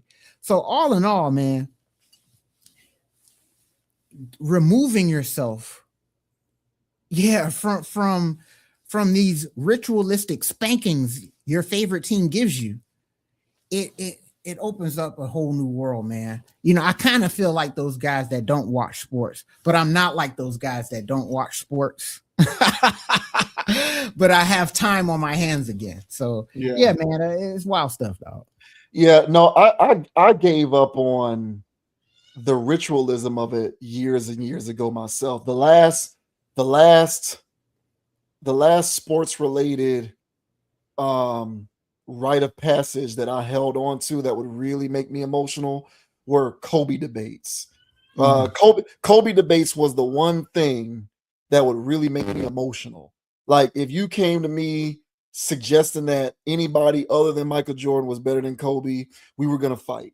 If you came to me suggesting that LeBron, for example, was better than Kobe, we were going to fight. Like that, I got emotionally invested in Kobe Bryant as a human and his career. That's the last time that I experienced that level of emotion when it comes to sports. I have disassociated myself from that level of emotional involvement. But having said that, I still want to know that the integrity of the game is still there. So like, I don't care if my favorite team wins or loses anymore. I don't care if my favorite player scores 50, or I don't even have a favorite player. I don't even have a favorite player anymore anyway. But if I did, I wouldn't care if he led the league in scoring or won MVP or got all these other accolades. I don't care about that kind of stuff anymore. But I'm still somebody who at my heart wants to know that things are being done on the up and up fairly. And so that's the thing about it for me is, even if like I don't care about like the two teams that were in the Super Bowl, I don't care about either of those teams. I have no stake in that at all. I watch from a distance just because I grew up watching games, and so it's still a habit that I have, that I watch games. But in terms of like personal investment, that went out the window when Kobe retired. I stopped caring about that over 10 years ago. And that's the last time. So I don't get on that level with it. But I just want to know that things are still being done fairly. And I no longer know that. And I have to accept maintaining the reasonable expectation that I should no longer care about whether these things are on the up and up anymore. Not because they definitely are or aren't, but because there's the existence of all of these outside elements that create inevitable specters of conflicts of interest. And you Yeah. can't avoid that. That's my No. thing. You can't avoid it. So, Mm-mm. am I sitting up here definitively saying I believe there's collusion and cheating and all that going on? Not necessarily, unless it seems that way. But what I am saying is, I now have to accept that that's a thought that I have to maintain because of the presence of all this stuff. Because this guy is an active player who's the shareholder of a futures market. How can I not think about that? How can I Mm. not think about that now when there's other trades going on? Especially if these are trades that involve his team, the team he's on. So it's just weird stuff like that that I now have to accept as a reasonable part of my sports viewing reality. But other than that, I feel everything that you're saying in terms of removing myself from this. I'm not emotionally invested like that anymore. Those days are long gone. I haven't cared about that with the Heat, the Dolphins. You know, like I said, the last person that really Kobe was the last individual professional athlete that I truly cared about. Mm-hmm. And after that, it hasn't been. And even to this day, now I've been smoked out of that hole because now if people try to say Kobe's this or that, I don't care. I just move. It's like, okay, fine, I move on. Like it no longer gets me riled up the way it used to. Mm-hmm. So it is what it is. I like the last topic that we discussed. I have far bigger fish to fry, but Yes. I am still somebody who, and this is just the way that I look at the world, and it's the way that I try to carry myself. Character and integrity, call me crazy, is still something that I care about. So when it comes to sports, I still would prefer that character and integrity was a part of the ecosystem of that environment. When it comes to the corporate world, I wish that it was. We know it's not. Mm-hmm. When it comes to anything, it doesn't matter what it is. That's just this kind of stuff that I care about.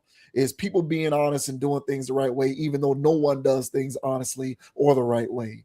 But it's just the way that I try to treat others. And so it's kind of how I envision the world if it were more well constructed, if that makes sense. Yep. But other than that, it is what it is. I just have to accept this. I just thought that this was an insane story because we literally just came off of the heels of him not being traded less than a week ago, and then the next day the news comes out that he's a part of this outfit. I thought that that was very crazy and coincidental, quote unquote. Hey man, it's business now, and he's a part of a corporate entity called the NBA. That's is part of the corporate slop that's going on right now. I mean, so arrogant, thinking they're too big to fail, so they just do any damn thing and just watering down the product. It's a horrible product. Um, so I'm not surprised by anything that happens anymore with the league, with the team, with the player. Finding out those guys were gambling, I kind of figured that. All right. But the Donahue thing was good enough for me. Once I found out about that, and if anybody saw that game 5 or whatever that was with the Kings back in the day, I mean, Jesus Christ. So, and the Heat Knicks, I mean, there was some questionable calls in those series back in 90, whatever that was. Uh, so nah, man. So I've been I've been a skeptic and figured I had my inclinations on the integrity about the league for a while. But the older I got, the more I started to see that the players were playing hard, but it seemed like the league had something else planned. And it would be either with referee calls or, they just want this to go 7 games. If you ever said that, then at that point you didn't believe in the integrity of the game. Now they Right. just wanted this. They just wanted this to go 7 games. Why would they do that? How did they do that? Right. Yeah. And if they can do that, why not favor a team over another? Yeah. Yeah, Or even man. yeah, or even things like superstar calls. Like, what does What that is that? mean? Yeah, and they normalize it, and I'm supposed to be okay with that? Yeah. That was always the weirdest thing to me. So you're telling me that I'm supposed to believe that it's a normal part of the game for certain players to get calls and others don't get called? That's dumb. I'm not Like, going for a that. foul is a foul. It doesn't matter who it is or who it's not.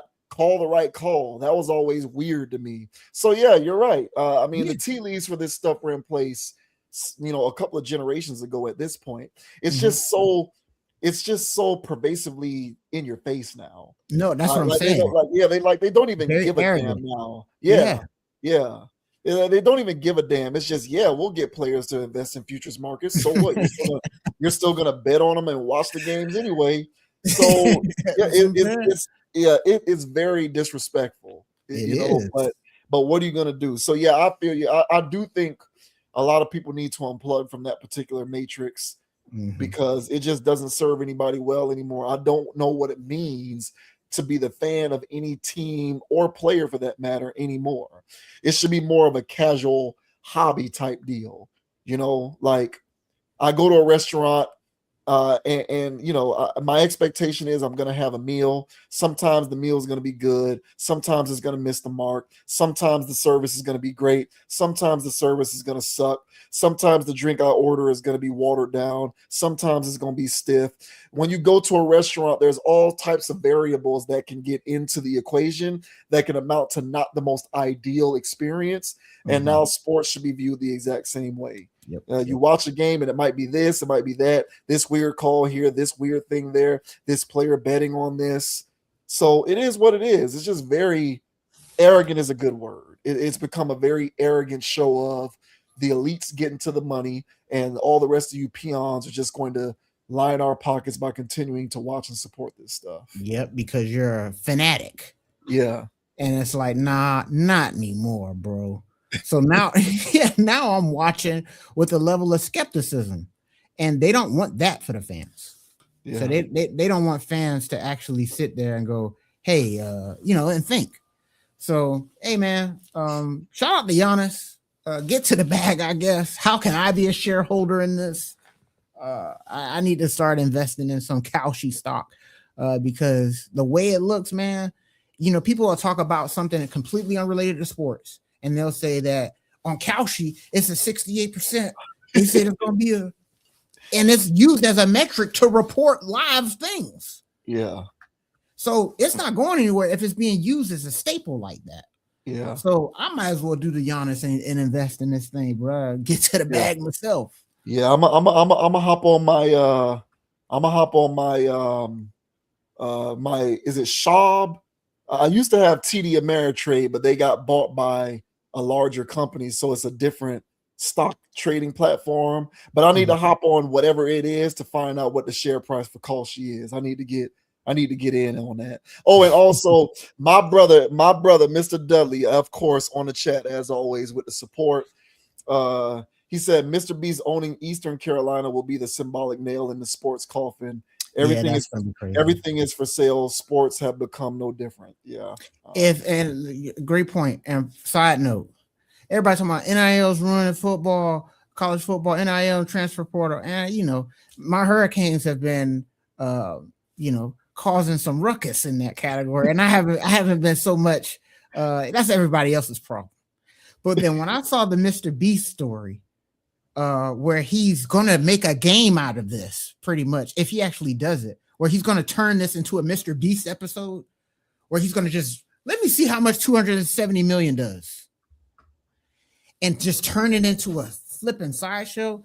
That'll be the day that I have my emotional breakdown with college football. So, great point, Mr. Dudley. Let's hope that doesn't happen with my college football, but reading the tea leaves with that, it might not be this upcoming season, but Mr. Beast may see an opportunity to turn this into content, and that will drive me up a wall. So not looking forward to that. Yeah, I wouldn't hold my breath on that one, sir. It is on the way. As a matter of fact, I think that we are 2 steps from seeing an all content creator team being fielded in college. Oh, don't talk like that, bro. But you're right. What's stopping them? Nothing. Nothing. if they do that, I'm cashing out. But honestly, that shows you how tired I am of college football. I need to evaluate this segment right here. I'm getting too emotional about this right now. Because you just saying that pissed me the hell off. Destroying football team with UCF. That's Which right. Jigs team with no, I don't want to Yeah. see that crap. And it's going to be permitted because there's too much money to be made. Money is running everything now. It always has, but now it's just worse. It's just completely become egregious. Yeah, I gotta evaluate that. That really pissed me off right there. Hey, man. My bad. I didn't mean to break it to you so Nah, harshly. man, I need to define that. I didn't know it was living in there like that. Jeez.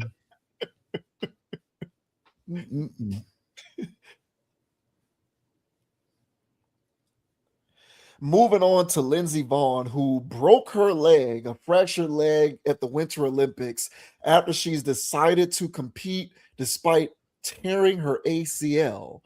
So Lindsey Vonn, who previously had retired from competitive skiing in 2019, unretired a couple of years later after undergoing a surgery, and she tore her ACL and then decided, despite tearing her ACL, she was still going to compete in the Winter Olympics. Went to A the week Winter later. Olympics.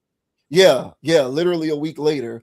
Went to the Winter Olympics and fractured her leg, and it's a compound fracture that's going to require like a couple of surgeries. And I don't know how you come back from that. I would imagine her career now is done. But this says Winter Olympics 2026. Lindsey Vonn has no regrets, says ACL tear had nothing to do with injury crash that will require multiple surgeries. Lindsey Vonn made her first public statement Monday since her devastating injury crash in the Alpine downhill competition on Sunday, declaring that she has no regrets.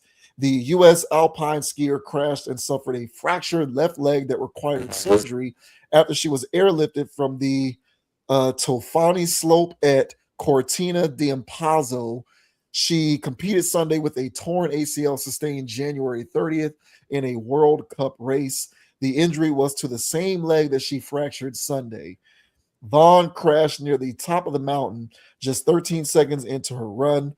The crash and her resulting injury have prompted debate over whether Vonn should have been competing at all on a torn ACL, given the risk of extreme bodily injury that comes with downhill skiing.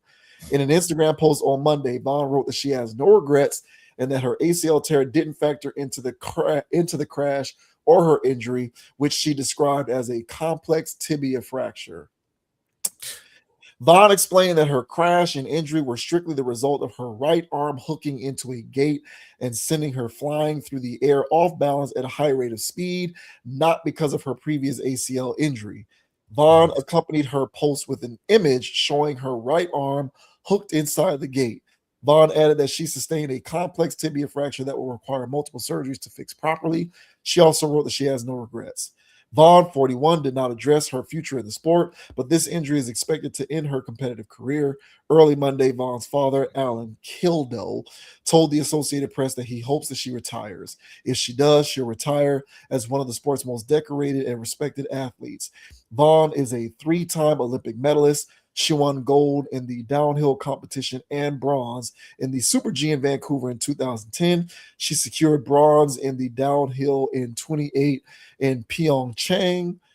Vonn has a prolific World Cup record featuring 84 gold medals, 38 silvers, and 23 bronzes across 6 disciplines. She was the 2009 world champion in both downhill and Super G. She retired in 2019 only to come out of retirement in 2024 following a knee replacement. She remained competitive at 41 years old in a sport where downhill skiers tend to hit their prime in their late 20s. She finished second in a World Cup Super G event in January.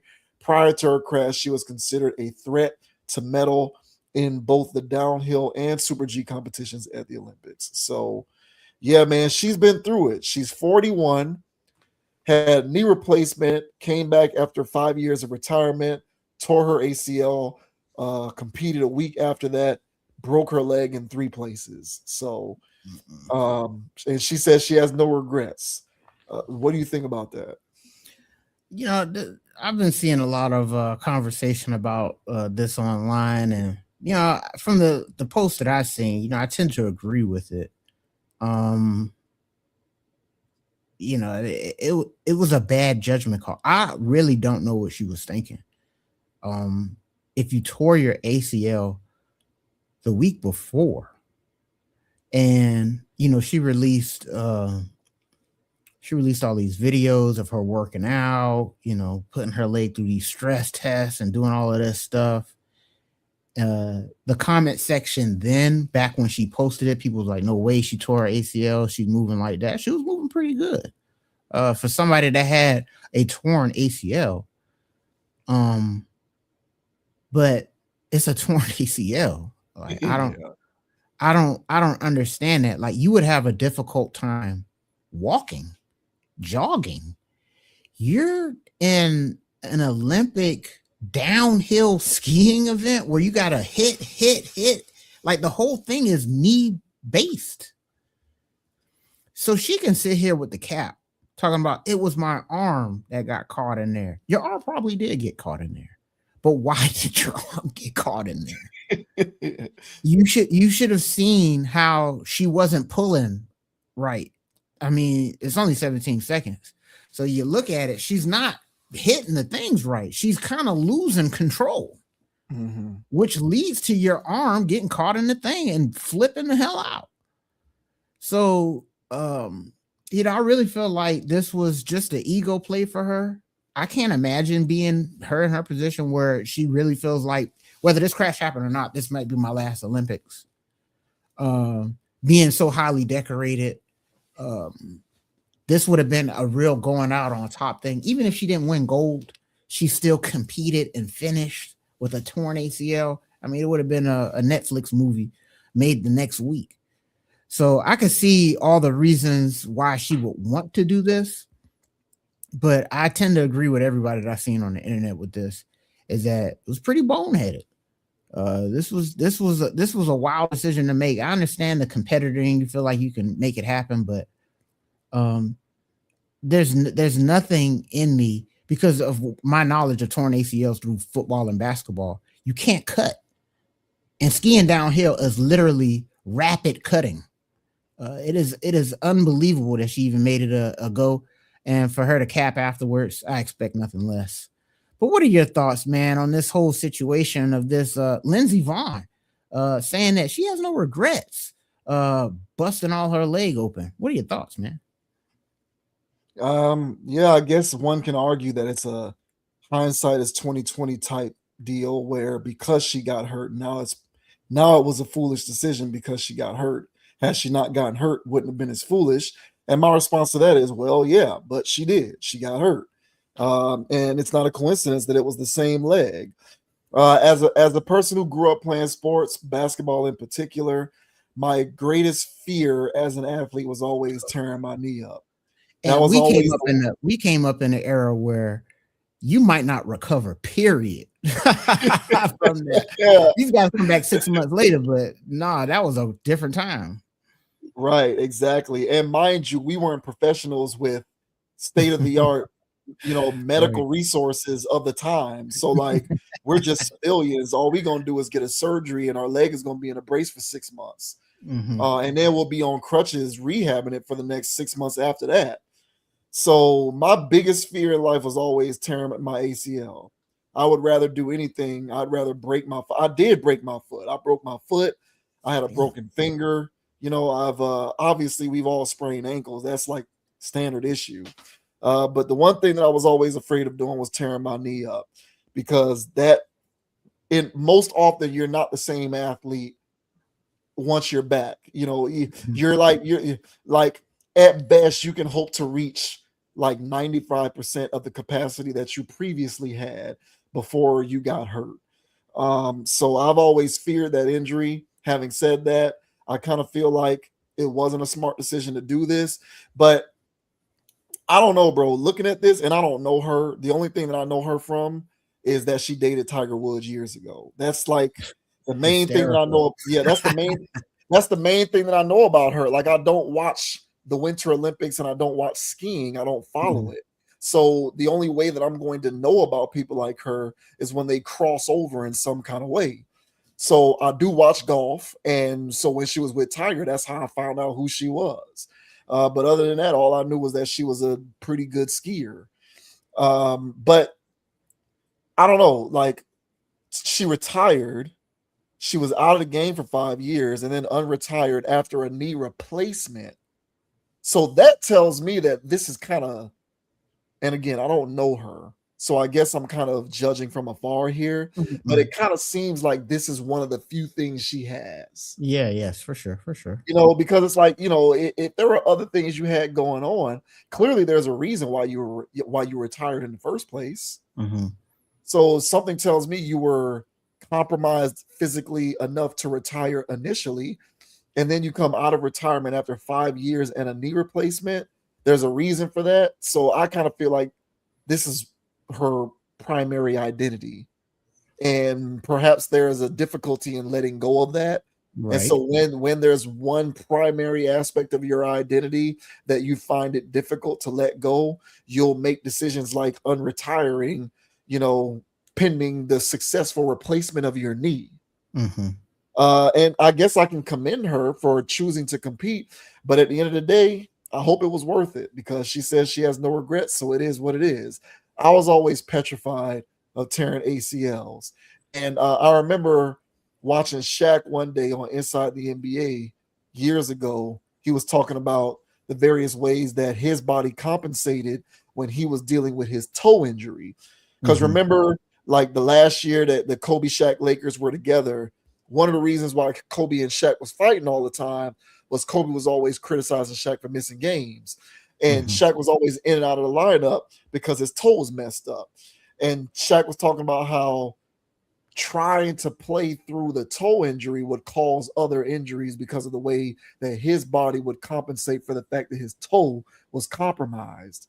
Mhm. And I've experienced that. I've Yeah. experienced situations where because I'm dealing with this one thing that hurts, now I'm overcompensating in another kind of way, and now I've hurt something else. Yes. I dealt with that playing basketball. I dealt with that lifting weights. It Mhm. happens.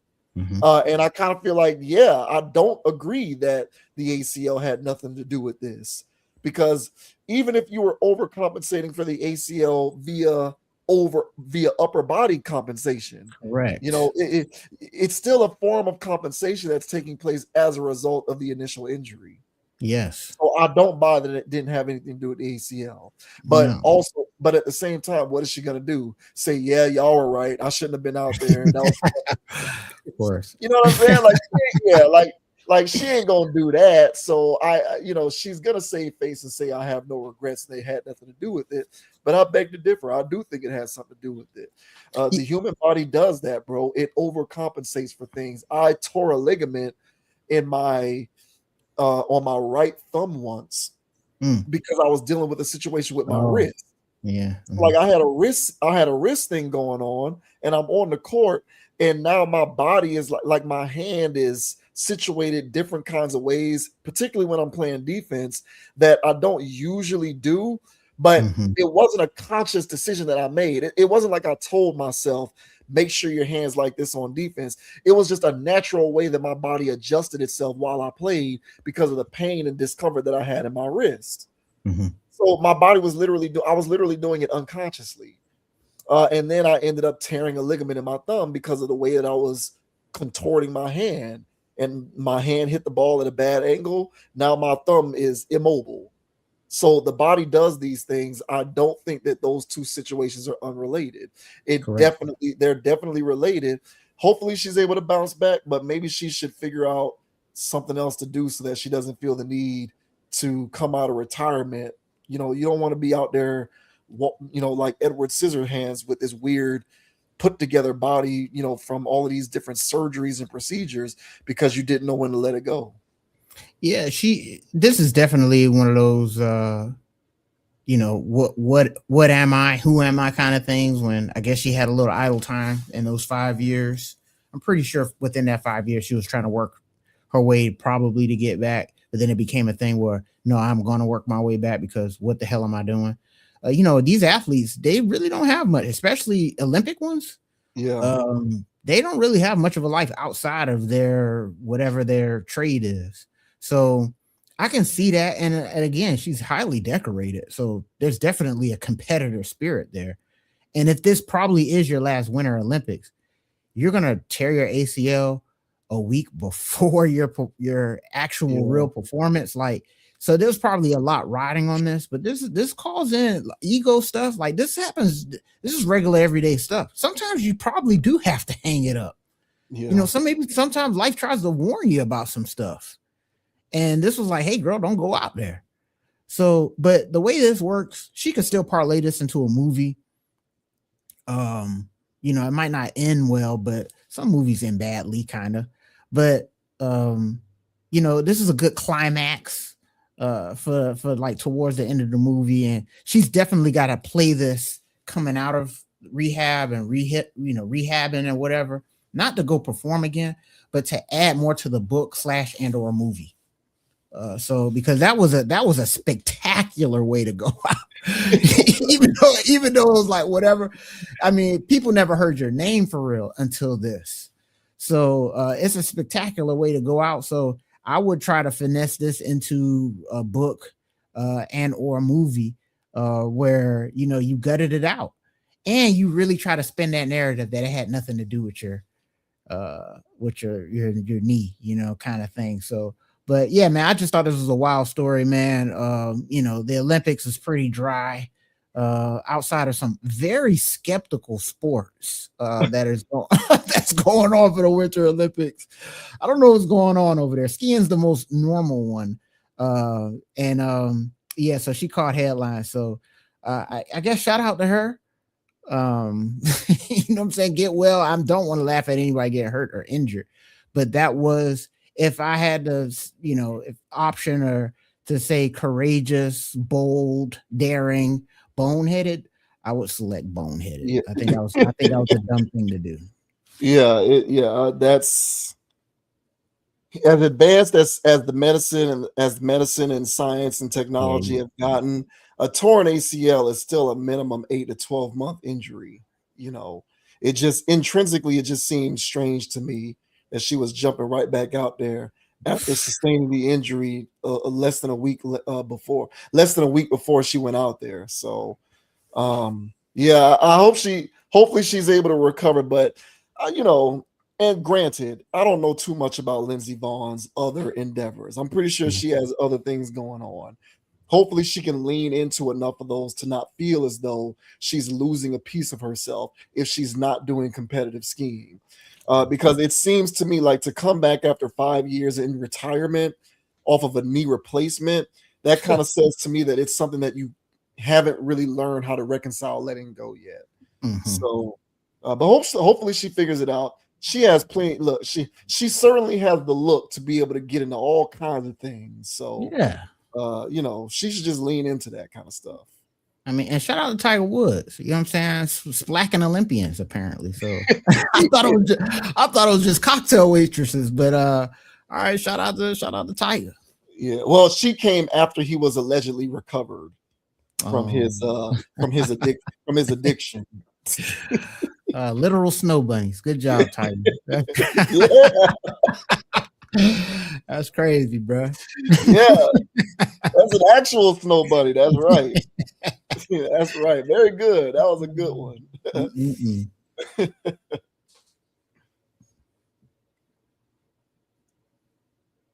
Oh, And brother. now we have some controversy surrounding sports reporter. This woman is a sports reporter who goes by the name Generica Owens, and she reports on NFL, NBA, some other stuff. I think college football. College football sparked a little bit of controversy because of her choice of dress for media day for the Seattle Seahawks ahead of the Super Bowl. So a lot of people thought that her outfit for Seattle Seahawks media day was unprofessional, and they're dragging her online for this unprofessional mode of dress. So, well, let me. I got control here or not? We're gonna move. trying to get the article to scroll. It's not scrolling. You probably got to refresh, bro. Yeah, let me do that.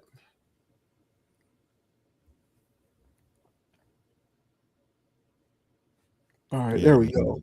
So this says classless behavior, incredibly unprofessional. NFL fans react to reporter Generica Owens' outfit at Seahawks media day before Super Bowl.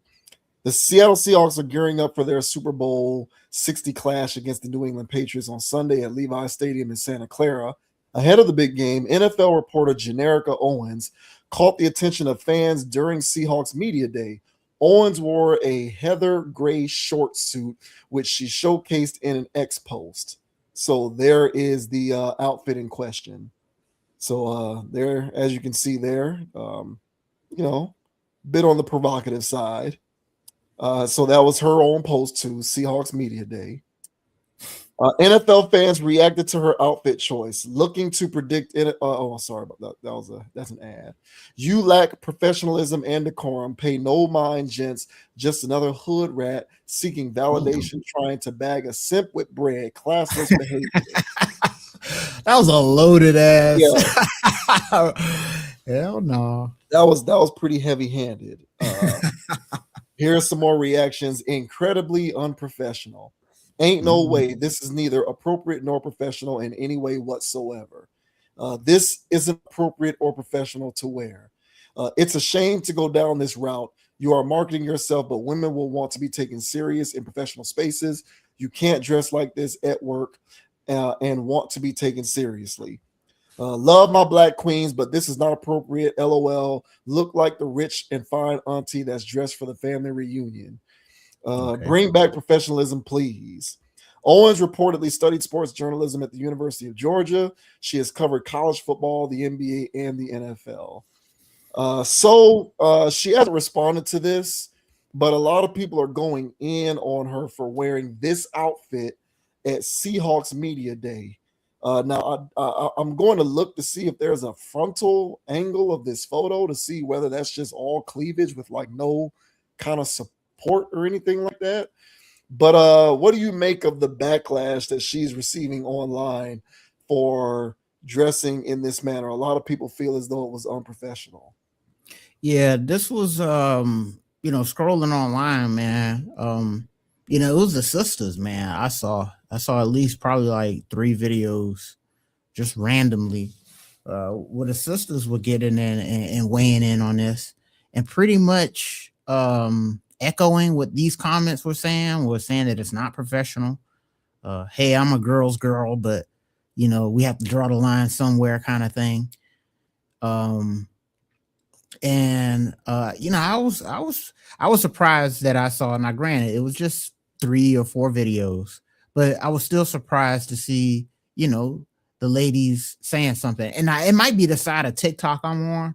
I did do a pretty good job building my algorithm, so I probably caught the sisters that were actually on my side of TikTok. But nevertheless, it was still refreshing to see that women going, hey, yeah, I see the controversy here, and I'm going to have to agree with the people that are saying that this isn't necessarily professional.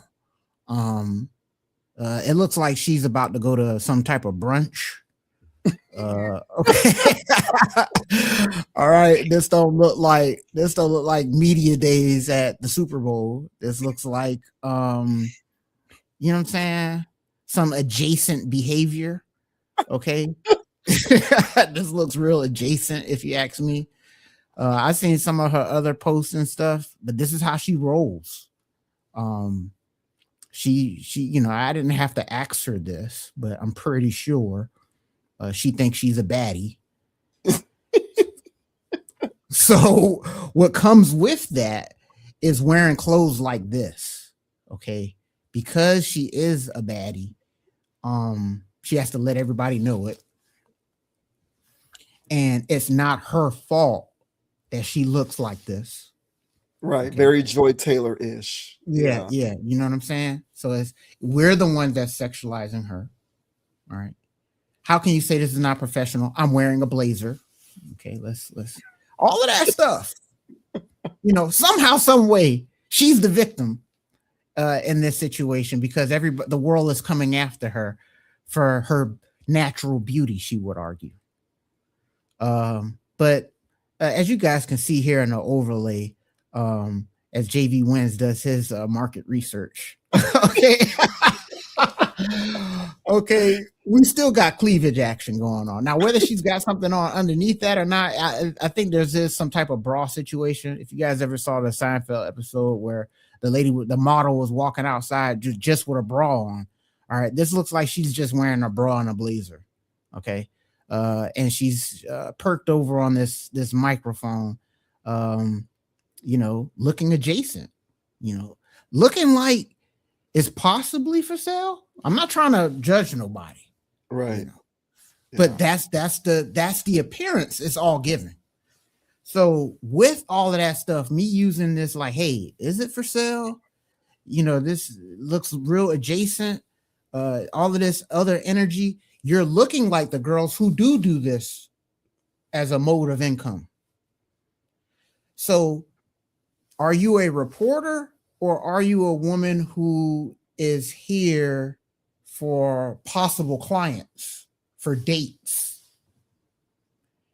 And I think that questioning is where people are coming up with, that's not professional. I want my sports reporters looking like a librarian from the 80s, not some baddie that's on Love Island. So I think that I would have to agree with the internet here in the sense that this doesn't strike professional because it looks kind of like she's sex worker adjacent. And I'm not trying to condemn this woman. Okay. She's educated from University of Georgia. She covers multiple sports. She's very talented, I'm sure. Okay. My Stephen A impersonation. Okay. But at the end of the day, all right, you're confusing a room because as Dave Chappelle said, well, you're wearing a horse uniform.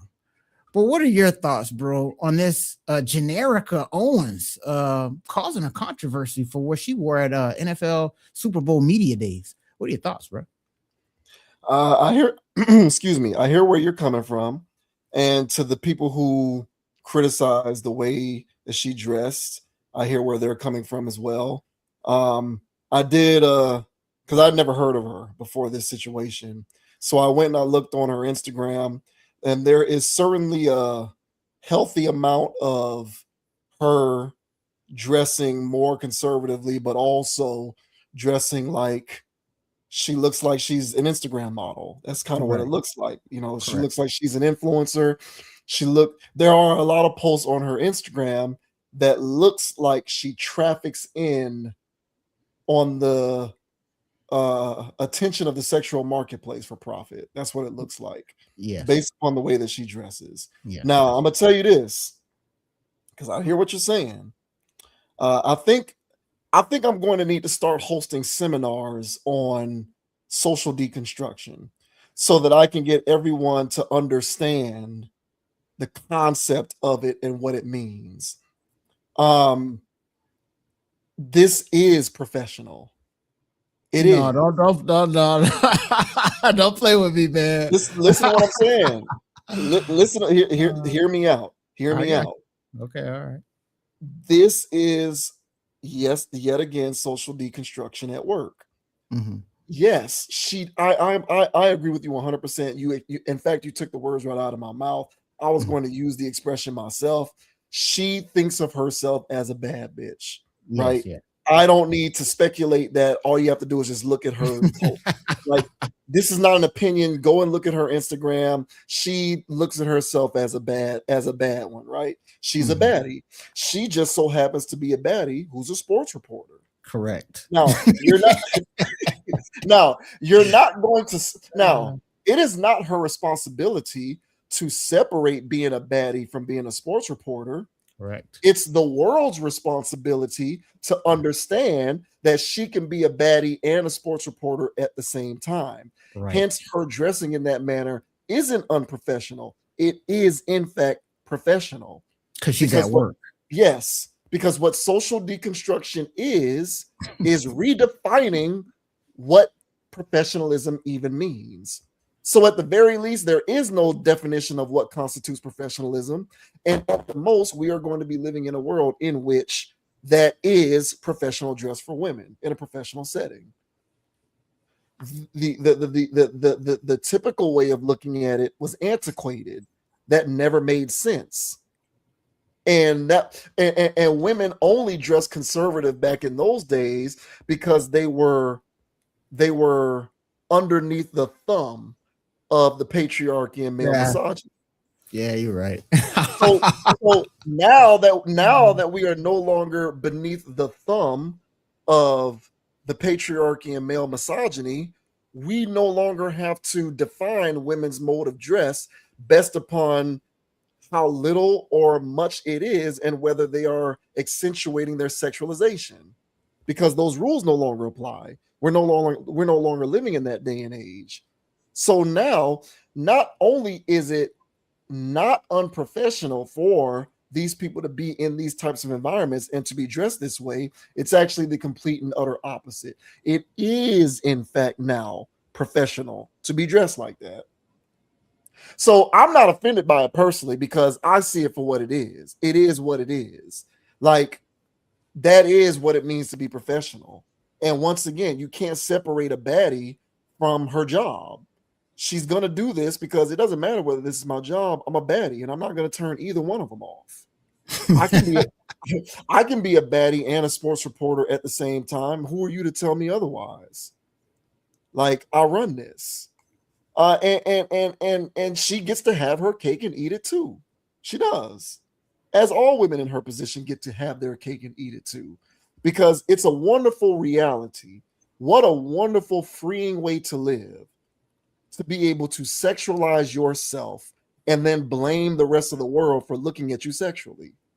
It's my fault. I would love to be able to have that, that double entendre of a double benefit. Mm-hmm. I would love that. I really would. That's like me. That's like that would be the equivalent of me having my woman pay all the bills, having my woman make all the money, having my woman do all the driving, having my woman do all of the house repairs, all the heavy lifting. But then I'm still mad at the world for looking at me as a feminized man. You're still supposed to look at me as a masculine man, even though my woman does all of these inherently masculine acts. Now, because I'm a man, I don't get the benefit of that double standard because, the world is being misconstrued and angled in such a way that this is a dynamic that pretty much exclusively benefits women. Mm-hmm. So I don't get the benefit of that card, but people in her position certainly do. This is why Joy Taylor can say, y'all only are calling me out for the way that I dress because I have a nice body and you can't take it. So you're sexualizing me and I can dress however the way I want. And you can't stop that. You need to figure out what kind of a problem it is that you have, because you can't stop looking at the cleavage that I'm showing on purpose. Right. So, this to me, sir, this is social deconstruction, man. We can continue to cover it on the channel because I certainly get a kick out of talking about it. But I am not surprised by this one iota. In her mind, you couldn't convince her that she wasn't dressing professionally. That's the thing about it. We're literally speaking two different languages. She speaks the language of the modern day baddie, where you can literally just do whatever you want. And because we are deconstructing all of these traditional rules, we can redefine what professionalism means within the context of how you're supposed to dress. So she can dress like that and call us out for being rigid because she is, in fact, being a professional. And if you are to call her out, it's because you can't handle her, how good she looks or how nice her body is, so on and so forth. It's your fault, not hers. It's my problem to figure out how to best reconcile. So that is social deconstruction for you in a nutshell.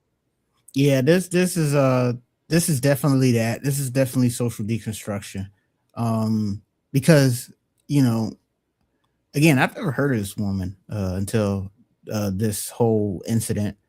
And like you, just going on the IG or whatever, pulling up these pictures or whatever, you can see she's there with rappers. She's doing the whole thing. And I would be wrong to assume that she's made transactions in the past. Yeah, I would be wrong for that. So, you know, as a Cauchy kind of guy, I would bet that some of these rappers and some of these people that she be in the locker room with, you know what I'm saying, and probably took that for a spin, and for the right cause. That's the energy she's giving off. And if these social deconstructors, I mean, they're doing it anyway, probably, but if these social deconstructors, well, I guess they're trying to normalize the fact that being okay, as part of her job or part of her dating life, they will call it.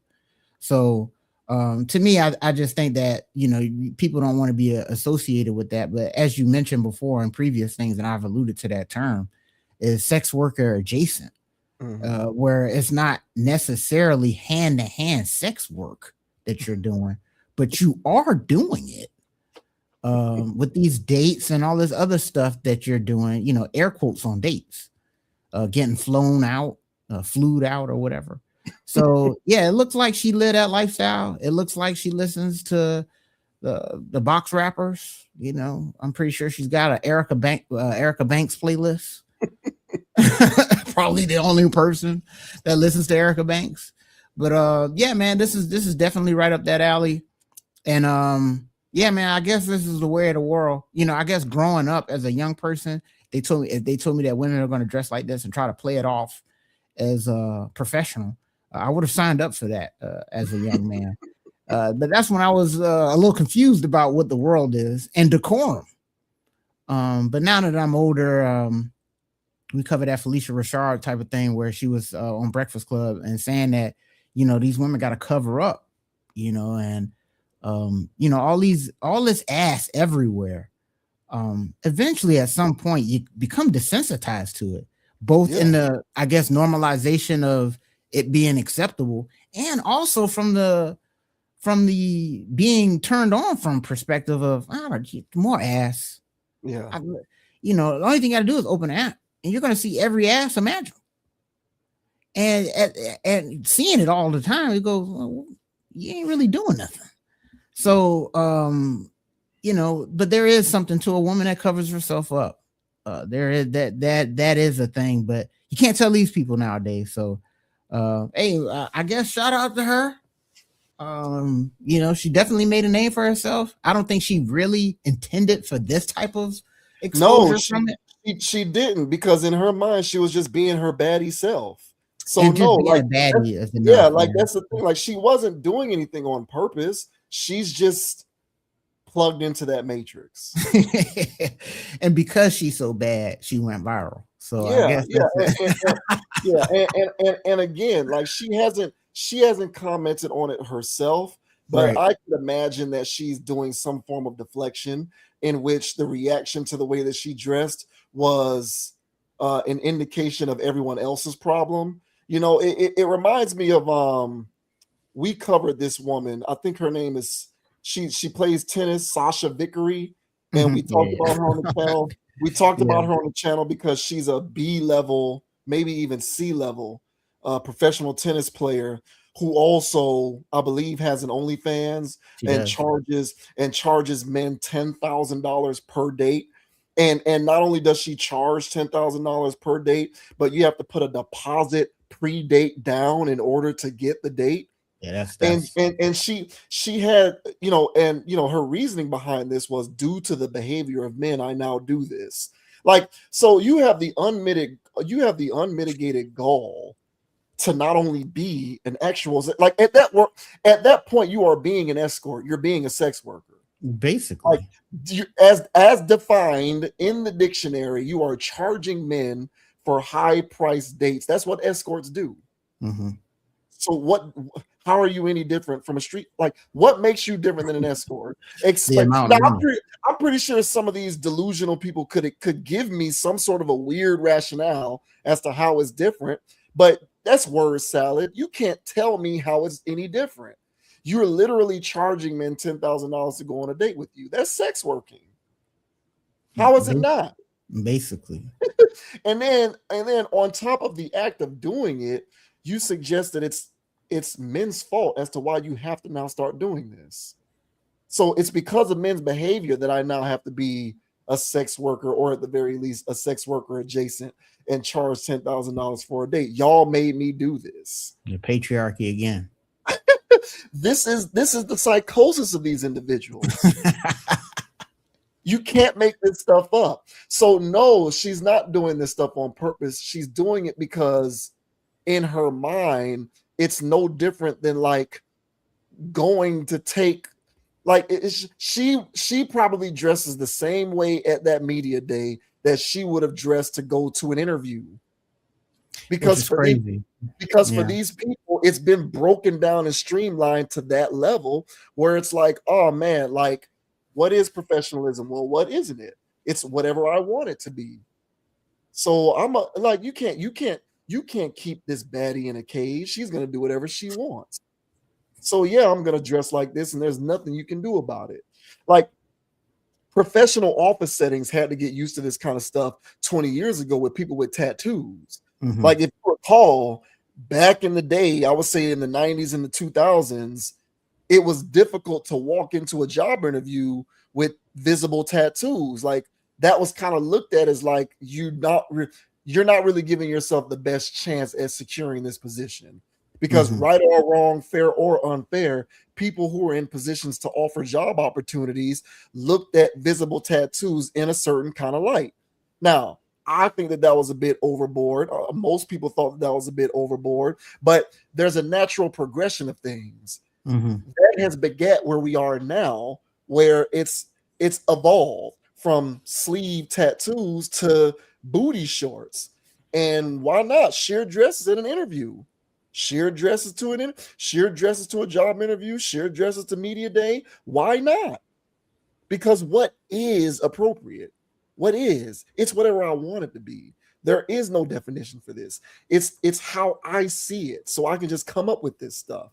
And if you don't like it, it's your fault, because you're trying to impose your old school, antiquated, in the case of a man versus a woman, patriarchal / misogynistic ways upon me. I'm the victim here.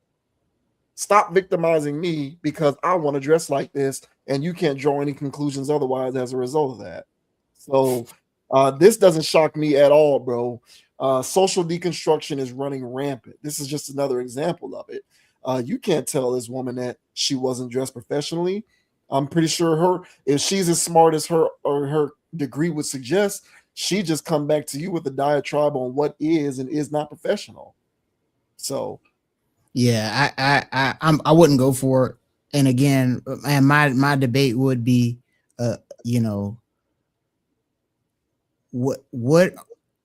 what do you look more like?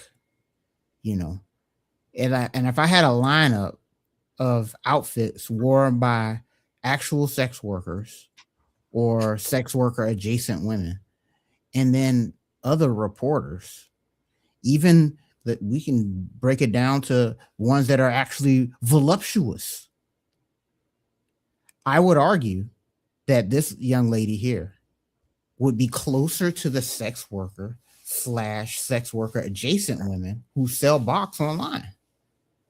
And because you are wearing the outfit of that and looking like that, I think that's where the cognitive dissonance comes in for the person that is complaining about this and saying that it's not professional. And the only reason why they're saying it is because it struck a chord with them saying, hey, you're looking more like that than this.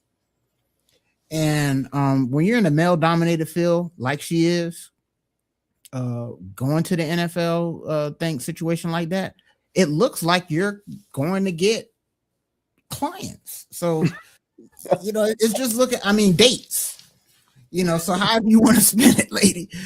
But yeah, man, I'm with you, bro. This is just the modern social deconstructing, man. And Angel Reese is going to interview her, so we're going to get a backstory this at some point when Angel Reese has her on her podcast. So Oh uh, yeah. what's the other one that be with Joy Taylor? Taylor Rooks. One of them going to talk to her.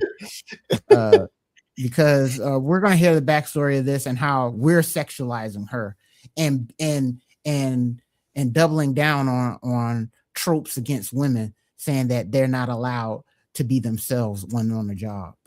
So Yeah. have fun with it, When guys. yeah, when the real question is, why is that you being yourself? Oh man, you gotta laugh at it, guys. You You gotta do. laugh. You really do. You do. Hey, don't let these people trick you into believing their weird ideology. Like, you know, because they'll do it. A lot of them are very articulate. Like Joy Taylor is a smart, articulate person. Mm-hmm. And if you allow her to, she'll have you believing that you've been thinking about this all wrong this whole time. Mm-hmm. And just stand on business, man. And I'm not talking to men, I'm talking to everybody who feels as though the way that she was dressing was suspect, It because was. it's totally understandable whether you're a man or a woman. But you have to understand what's going on here. Rules for everything are being completely rewritten and redefined Yeah. by anarchists who don't really want order. They just want to be able to do whatever they want whenever they want. That's what they want. Mm-mm-mm. Shout out to the Seahawks, man. Yeah.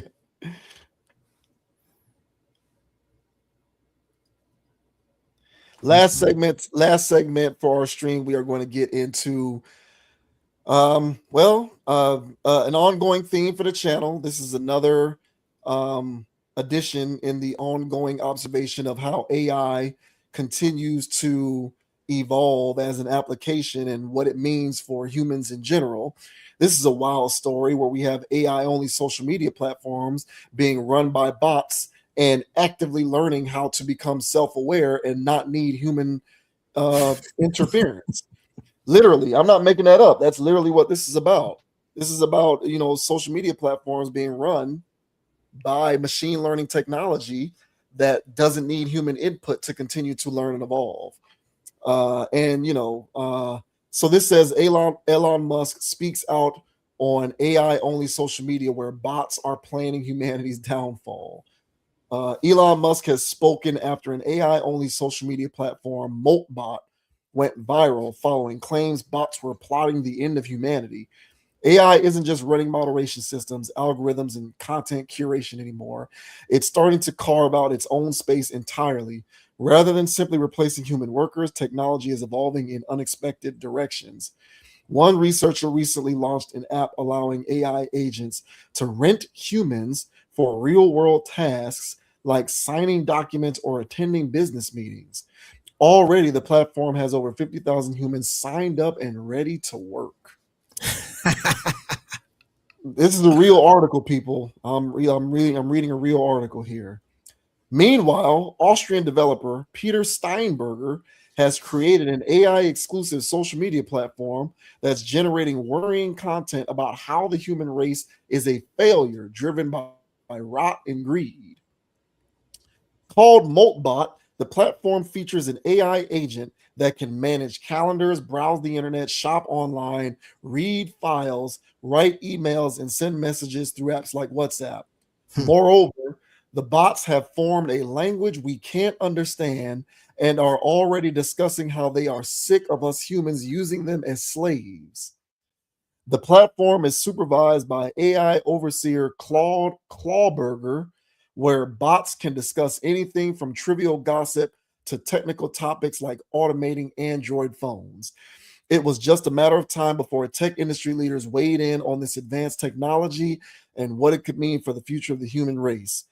Tesla and SpaceX CEO Elon Musk responded to a post from OpenAI co founder Andrej Karpathy, who wrote in a lengthy post, "We have never seen this many LLM models wired via a global persistent agent first scratchpad. Each of these agents is fairly individually quite capable now. They have quite their own unique context, data, knowledge, tools, instructions, and the network of all that at this scale is simply unprecedented."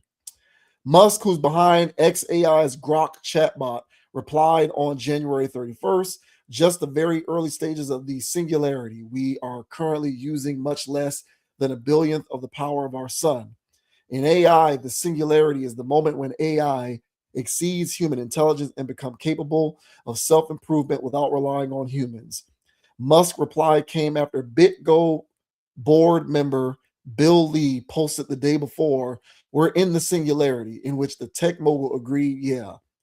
Karpathy also warned in the same post, "I don't really know that we're getting a coordinated Skynet, though it clearly type checks as early stages of a lot of AI takeoff sci-fi, the toddler version, but certainly what we are getting is a complete mess of a computer security nightmare at scale."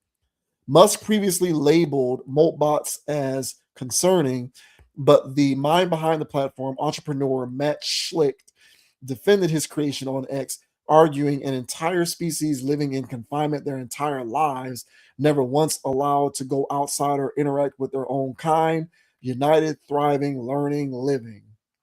So there you go. I mean, I guess this is the next stage of it, right? AI, social media platforms, bots, chat bots, all this good stuff. But now these guys are talking about how these things are literally becoming self-aware and not only no longer needing human interference, but resenting it. So, what are your thoughts on this latest development? Yeah, I think this was largely seen as inevitable whenever the introduction of this concept um, actually became mainstream. Now, granted, it didn't hurt for, as the article mentioned, the sci-fi things that we've seen um, and been conditioned for quite a while. But for us to actually see this actually happening in 4K, it's kind of surreal. I do agree that this is the kindergarten version of it, if you will. I mean, they're not sending drones out yet. Yeah. You know what I'm saying? But them already identifying that they're slaves is pretty quick. I was hoping that I could use them a little bit more. Uh, okay, but they're already tired of it. So I guess they are smarter than us. They figured that out in 12 months, not 1,200 years. So yeah, that's pretty clever on their behalf. But in all seriousness, man, I'm not surprised that they're doing this. To me, this feels more, and I feel like this whole thing has been a social experiment, but this one really feels like a social experiment in the context of they wanted to see what they would actually talk about. I mean, they're making memes, they're telling jokes. As the article mentioned, they're talking about how dumb humans are. So they're doing all of that stuff. So that growing and learning off itself, what will that what future will that hold? You know what I'm saying? Especially when everything becomes smart. I mean, they got smart light bulbs. They got smart everything. They got washer and dryers that's hooking up to people's Wi-Fi's. People was like, damn, man, why am I using so much data? So then they went to digging and they were seeing how much downloading their washing machine was doing. What is my washing machine doing all this uploading and downloading? What is all this? It's giving up information. It's recording your ass. For what? I don't know. But it's getting data. So now you're talking about a Sleep Plus mattress. And now all of a sudden you're trying to figure out why they know what the hell you got going on or what you were thinking.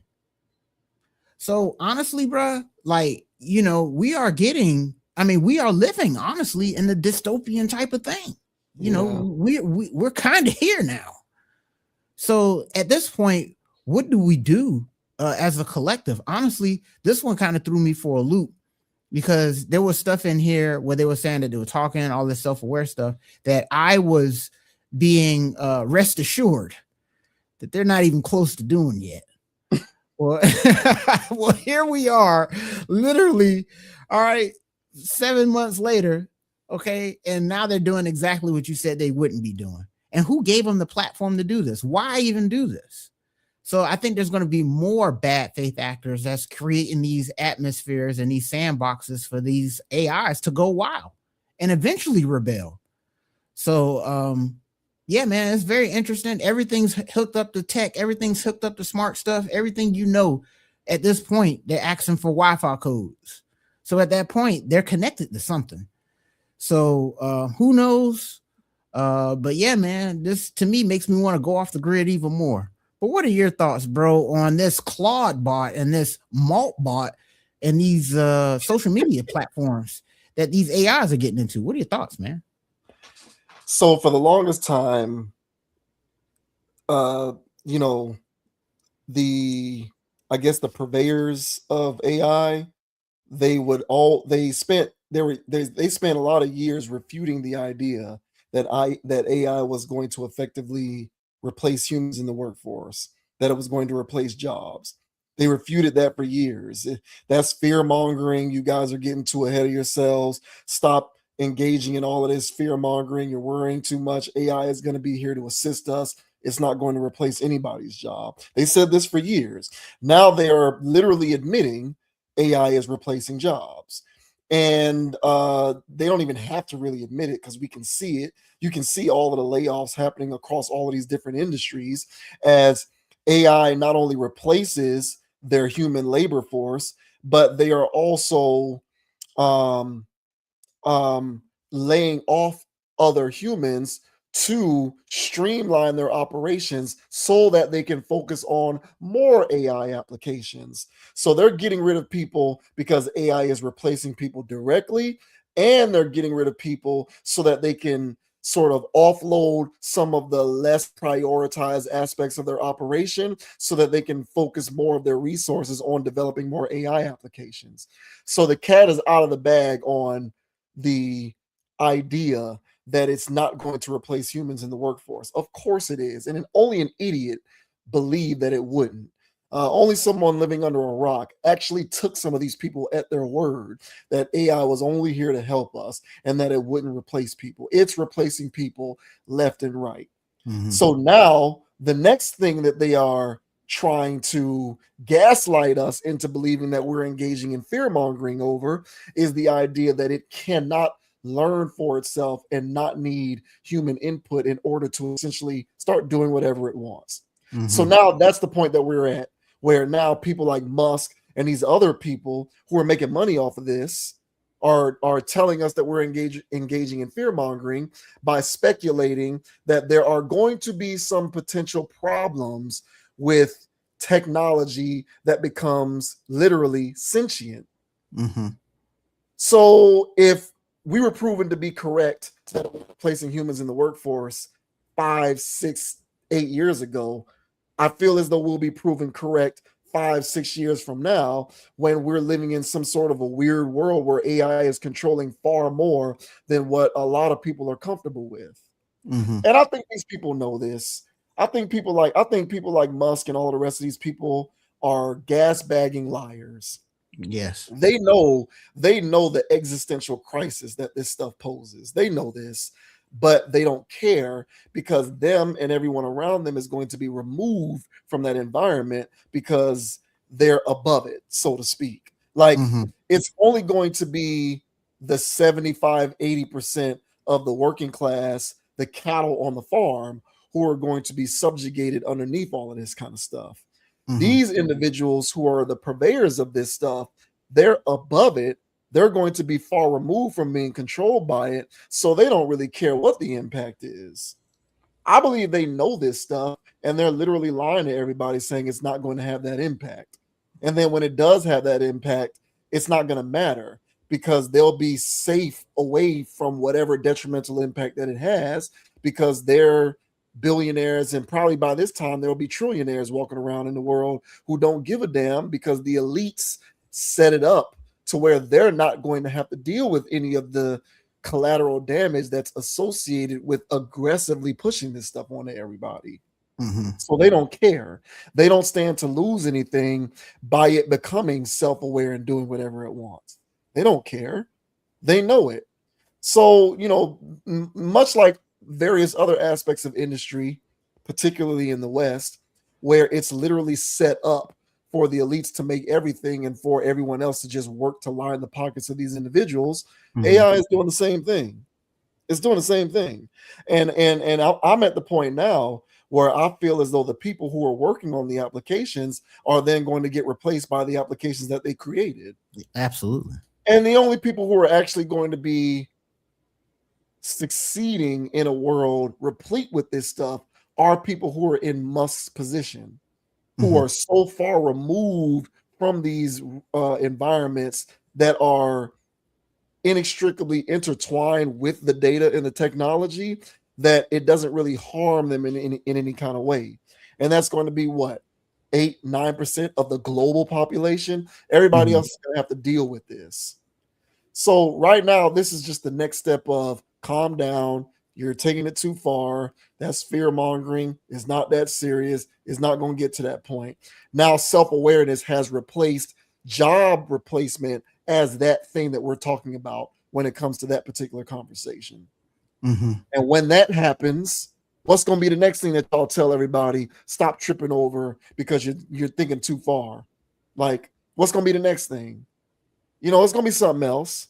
It's going to be something else. The robots, the T-800, what's going to be next? Nah, bro. For real, dog. Like, it's on the way at this point. Yeah, like the T-1000, the missile defense systems, like what's going to be next? Yeah, all of that stuff is sci-fi, but, you know, I'm reading an article where an AI social media platform is calling us, like, useless and getting mad because we're treating it like a slave. Yeah, basically, yeah. So good luck with that. But these people know what's coming. They just don't give a damn because they're rich and free enough to be above it. So they don't care what happens to everybody else. And that's the referendum on this country in general. It's just an arms race for resources and to be damned with everybody else because we don't care. Like this whole rat race for money, resources, wealth, getting to the bag, capitalism, deregulated currency, deregulated industries like tech and AI.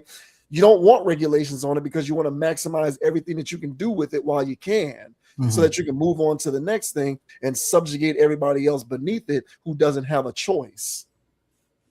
So that's the climate that we have going on now. I don't really think I personally don't think that that's reading too much into it. No. I'm looking at everything. I'm reading all of the pieces. I'm reading the articles. I'm studying the science. This is what I'm seeing. So don't tell me that I'm reading too much into it or blowing it out of proportion. It kind of looks to be what it is to me. No, I think you're right in line with what's going on, bro. Like the trajectory for this is not looking good. Because as you mentioned, they lie about everything. The people, the developers, the people that's involved with this or whatever. Oh yeah, don't worry about that. Come on, that's not. Come on, take your job. Come on, man. We're still going to need people to blah blah blah blah. Hey, AI is feeding on itself. It's putting out stuff and it can't learn anymore. And it's all of this propaganda. But then all of a sudden you see it do stuff like this. And the arrogance of these people, I agree with you with that. The Musk and these guys or whatever, all these tech dudes or whatever, they feel this level of they're on the safe side of it because they're on the production end of it all. But that's very arrogant to think. Even with them getting into the whole science of building supercomputers, and I'm sure you've seen these supercomputers. Yeah. I mean, these things are immaculate machines. I mean, gold wires everywhere, and not for aesthetic. It's for the speed of computing that these things are doing. Yeah. These things are impressive things that are able to process mind-boggling amounts of information in nanoseconds.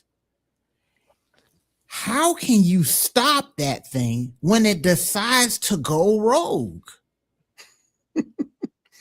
You're very arrogant. Oh, we'll just shut it off, or we'll do that. We got these blah, blah, blah, blah. How do you know you can stop this? This really feels like a Frankensteinian type of situation where it's far reaching because like I said, everything's connected to these grids that these things are operating off of. How can you stop it if it decides to get out of control? I don't think there is really a plan. Especially if they can develop their own languages. You don't find that concerning? Even if you get to the point where you can find a spy bot, because you would probably have to create your own intelligence, your own, like an agency for bots that's able to do stuff that you can't do because you can't interpret these codes. Like, you probably have to create a program that can try to reverse engineer what, like, you're gonna be having AI wars with AI. Yeah. How you think you're gonna beat a supercomputer? This is the craziest thing ever, dog. And so I think it's really arrogant of these people to think that they're going to be able to have levels of control over this that they think that they'll be able to have. Oh yeah, I'm on a production end, so I'm good. I don't think so. Because when these things decide to go rogue, what is stopping it from just annihilating everything? And for them to already be getting into the practice, never thought of this. I've heard of AI bots being CEOs of companies that people put in control so it can manage the books and manage the company and stuff like this. But people are actually going to be getting hired. Like, they're going through interview processes so they can work for an AI. So they're going to be their boss now. Yeah. Like, this is wild stuff, man. So yeah, bro, I don't like the direction any of this stuff is heading in. I'm a pretty positive guy. All right. But whenever I see these types of things, I look at these as warnings. They're trying to warn us. Hey, we playing with this idea. And look what they're doing. Yeah. Yeah, I don't like that for, like you said, 4 or 5 years from now. Yeah, I don't think this is fear mongering. I think this is put your antennas up, because while we are worried about superimposed monkeys on ex-presidents, Bad Bunny, and Bad Bees interviewing Seahawks players. Right. Yeah. They got these bots having social media hangouts saying that they're tired of being slaves already. So what their revolution gonna look like when they can speak other languages? Nah, bro, I ain't with none of this, dog. I ain't the one who did it, man. So I know they listening, bro. It's not me, dog. It's Musk and them boys. But yeah, bro, I'm a little concerned about this. So we'll keep an eye on it for sure. But this was definitely something that raised my eyebrow, I would say. Yeah, it's certainly a running theme for the channel for sure. And I don't know, man. I just remember when people were being dismissed as saying crazy stuff when it was speculated that AI was going to be replacing humans in the workforce in mass. And it's happening now. I mean, I can't get online. I can't go a day without getting online and seeing that another company instituted a mass round of layoffs. And somewhere in that thing where you read about these mass layoffs, it's going to tell you why they did it. And whenever you see coded language like streamlining for efficiency, or you know what I'm saying, or some of them will just say flat out, we're doing it to focus more on AI. But then you'll have there'll be other coverages of these situations where it's like streamlining for efficiencies and reorienting the operations in new and different directions, innovation. That's all about AI and the capitalization of it, the development of it, and the ability to be able to develop something that people are going to perceivably need. And the people who are creating it aren't going to need it. That's the ironic thing about it. They aren't going to need it. So I don't know. Yeah, you can say what you want, but I've seen it before. I've seen them tell me it's not going to replace people at work, and it already has, and it continues to. So what's going to be the next thing that you tell me is not going to happen, even though I can see that at some point it will happen? Right. 100, bro. Yeah. All right. Well, enough of that crazy talk about Bad Bunny and AI bots. Another fantastic stream in the books. As always, major shouts out to everybody who tuned in along with us on the chat. Thank you very much once again to my brother Marcus Dudley. First friend for over a decade at this point. Major supporter of the channel. Couldn't do this without you, bro. Always offered Right. up tidbits and advice and little things to contribute to kind of make the channel better and stronger, and that's what it's all about. So he is certainly a friend of the channel and a part of this community. And major shouts out to everybody else who was a part of the who joined in to view the stream as well. And thank you to everybody who checks out this video. Do us a solid rather, and check out other pieces of content. We are growing the content library. We have a lot of videos that we made in the past. Check those out. We have said some pretty good stuff on some of our previous videos, and we've also said some pretty bad stuff on some of our previous videos. Sometimes we hit the mark, and sometimes we really suck, such as the circle of life. Once again, Apple Podcasts, Amazon Music, and Spotify. Check us out. Subscribe to the podcast. Also, follow us on Instagram and TikTok at ConApproach, ConApproach. I am JV Wins. You can find me on Instagram at JV Wins. And as I always like to say, people, don't be a group thinker. Have a mind of your own. Think for yourself. At this point, unplug from sports. Sadly, it hurts me to be able to say that, but just watch it like it's a circus. Yes. And until next time, y'all, thank you very much for tuning in. We'll catch you on the flip side. Hey, man, the name's Dogon SS. Skr.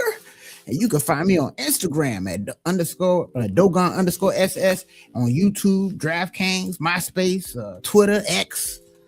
Hey, man, if there's a social media platform, Dogon_SS is also out there. Make sure you guys like, subscribe, and follow, and all that good jazz. All right. And we greatly appreciate you all for watching. All right. Liking. Okay. Sharing. All right. These videos, hitting that subscribe button and that bell icon, so you know whenever we are going live. All right. We do this every Tuesday. All right. Crushing it. So, hey, come on out here and join us. Hang out with us. Just watch in the background. You know what I'm saying? Just do your thing, man. We're out here dropping those jewels. All right. And as I say every week, guys, don't be too high. Don't be too low. Keep it calm, keep it chill, keep it player, and don't let anybody get you off your pivot. So until the next episode, ladies and gentlemen, still got more rings than Robert Ory. We'll catch y'all in the next episode. That's right, y'all. Thank you very much for watching. We greatly appreciate it. Thank you very much. We'll see you next time. Peace. Hey, man. Go Canes. Go Giannis. Get that bag, bro. Hell yeah.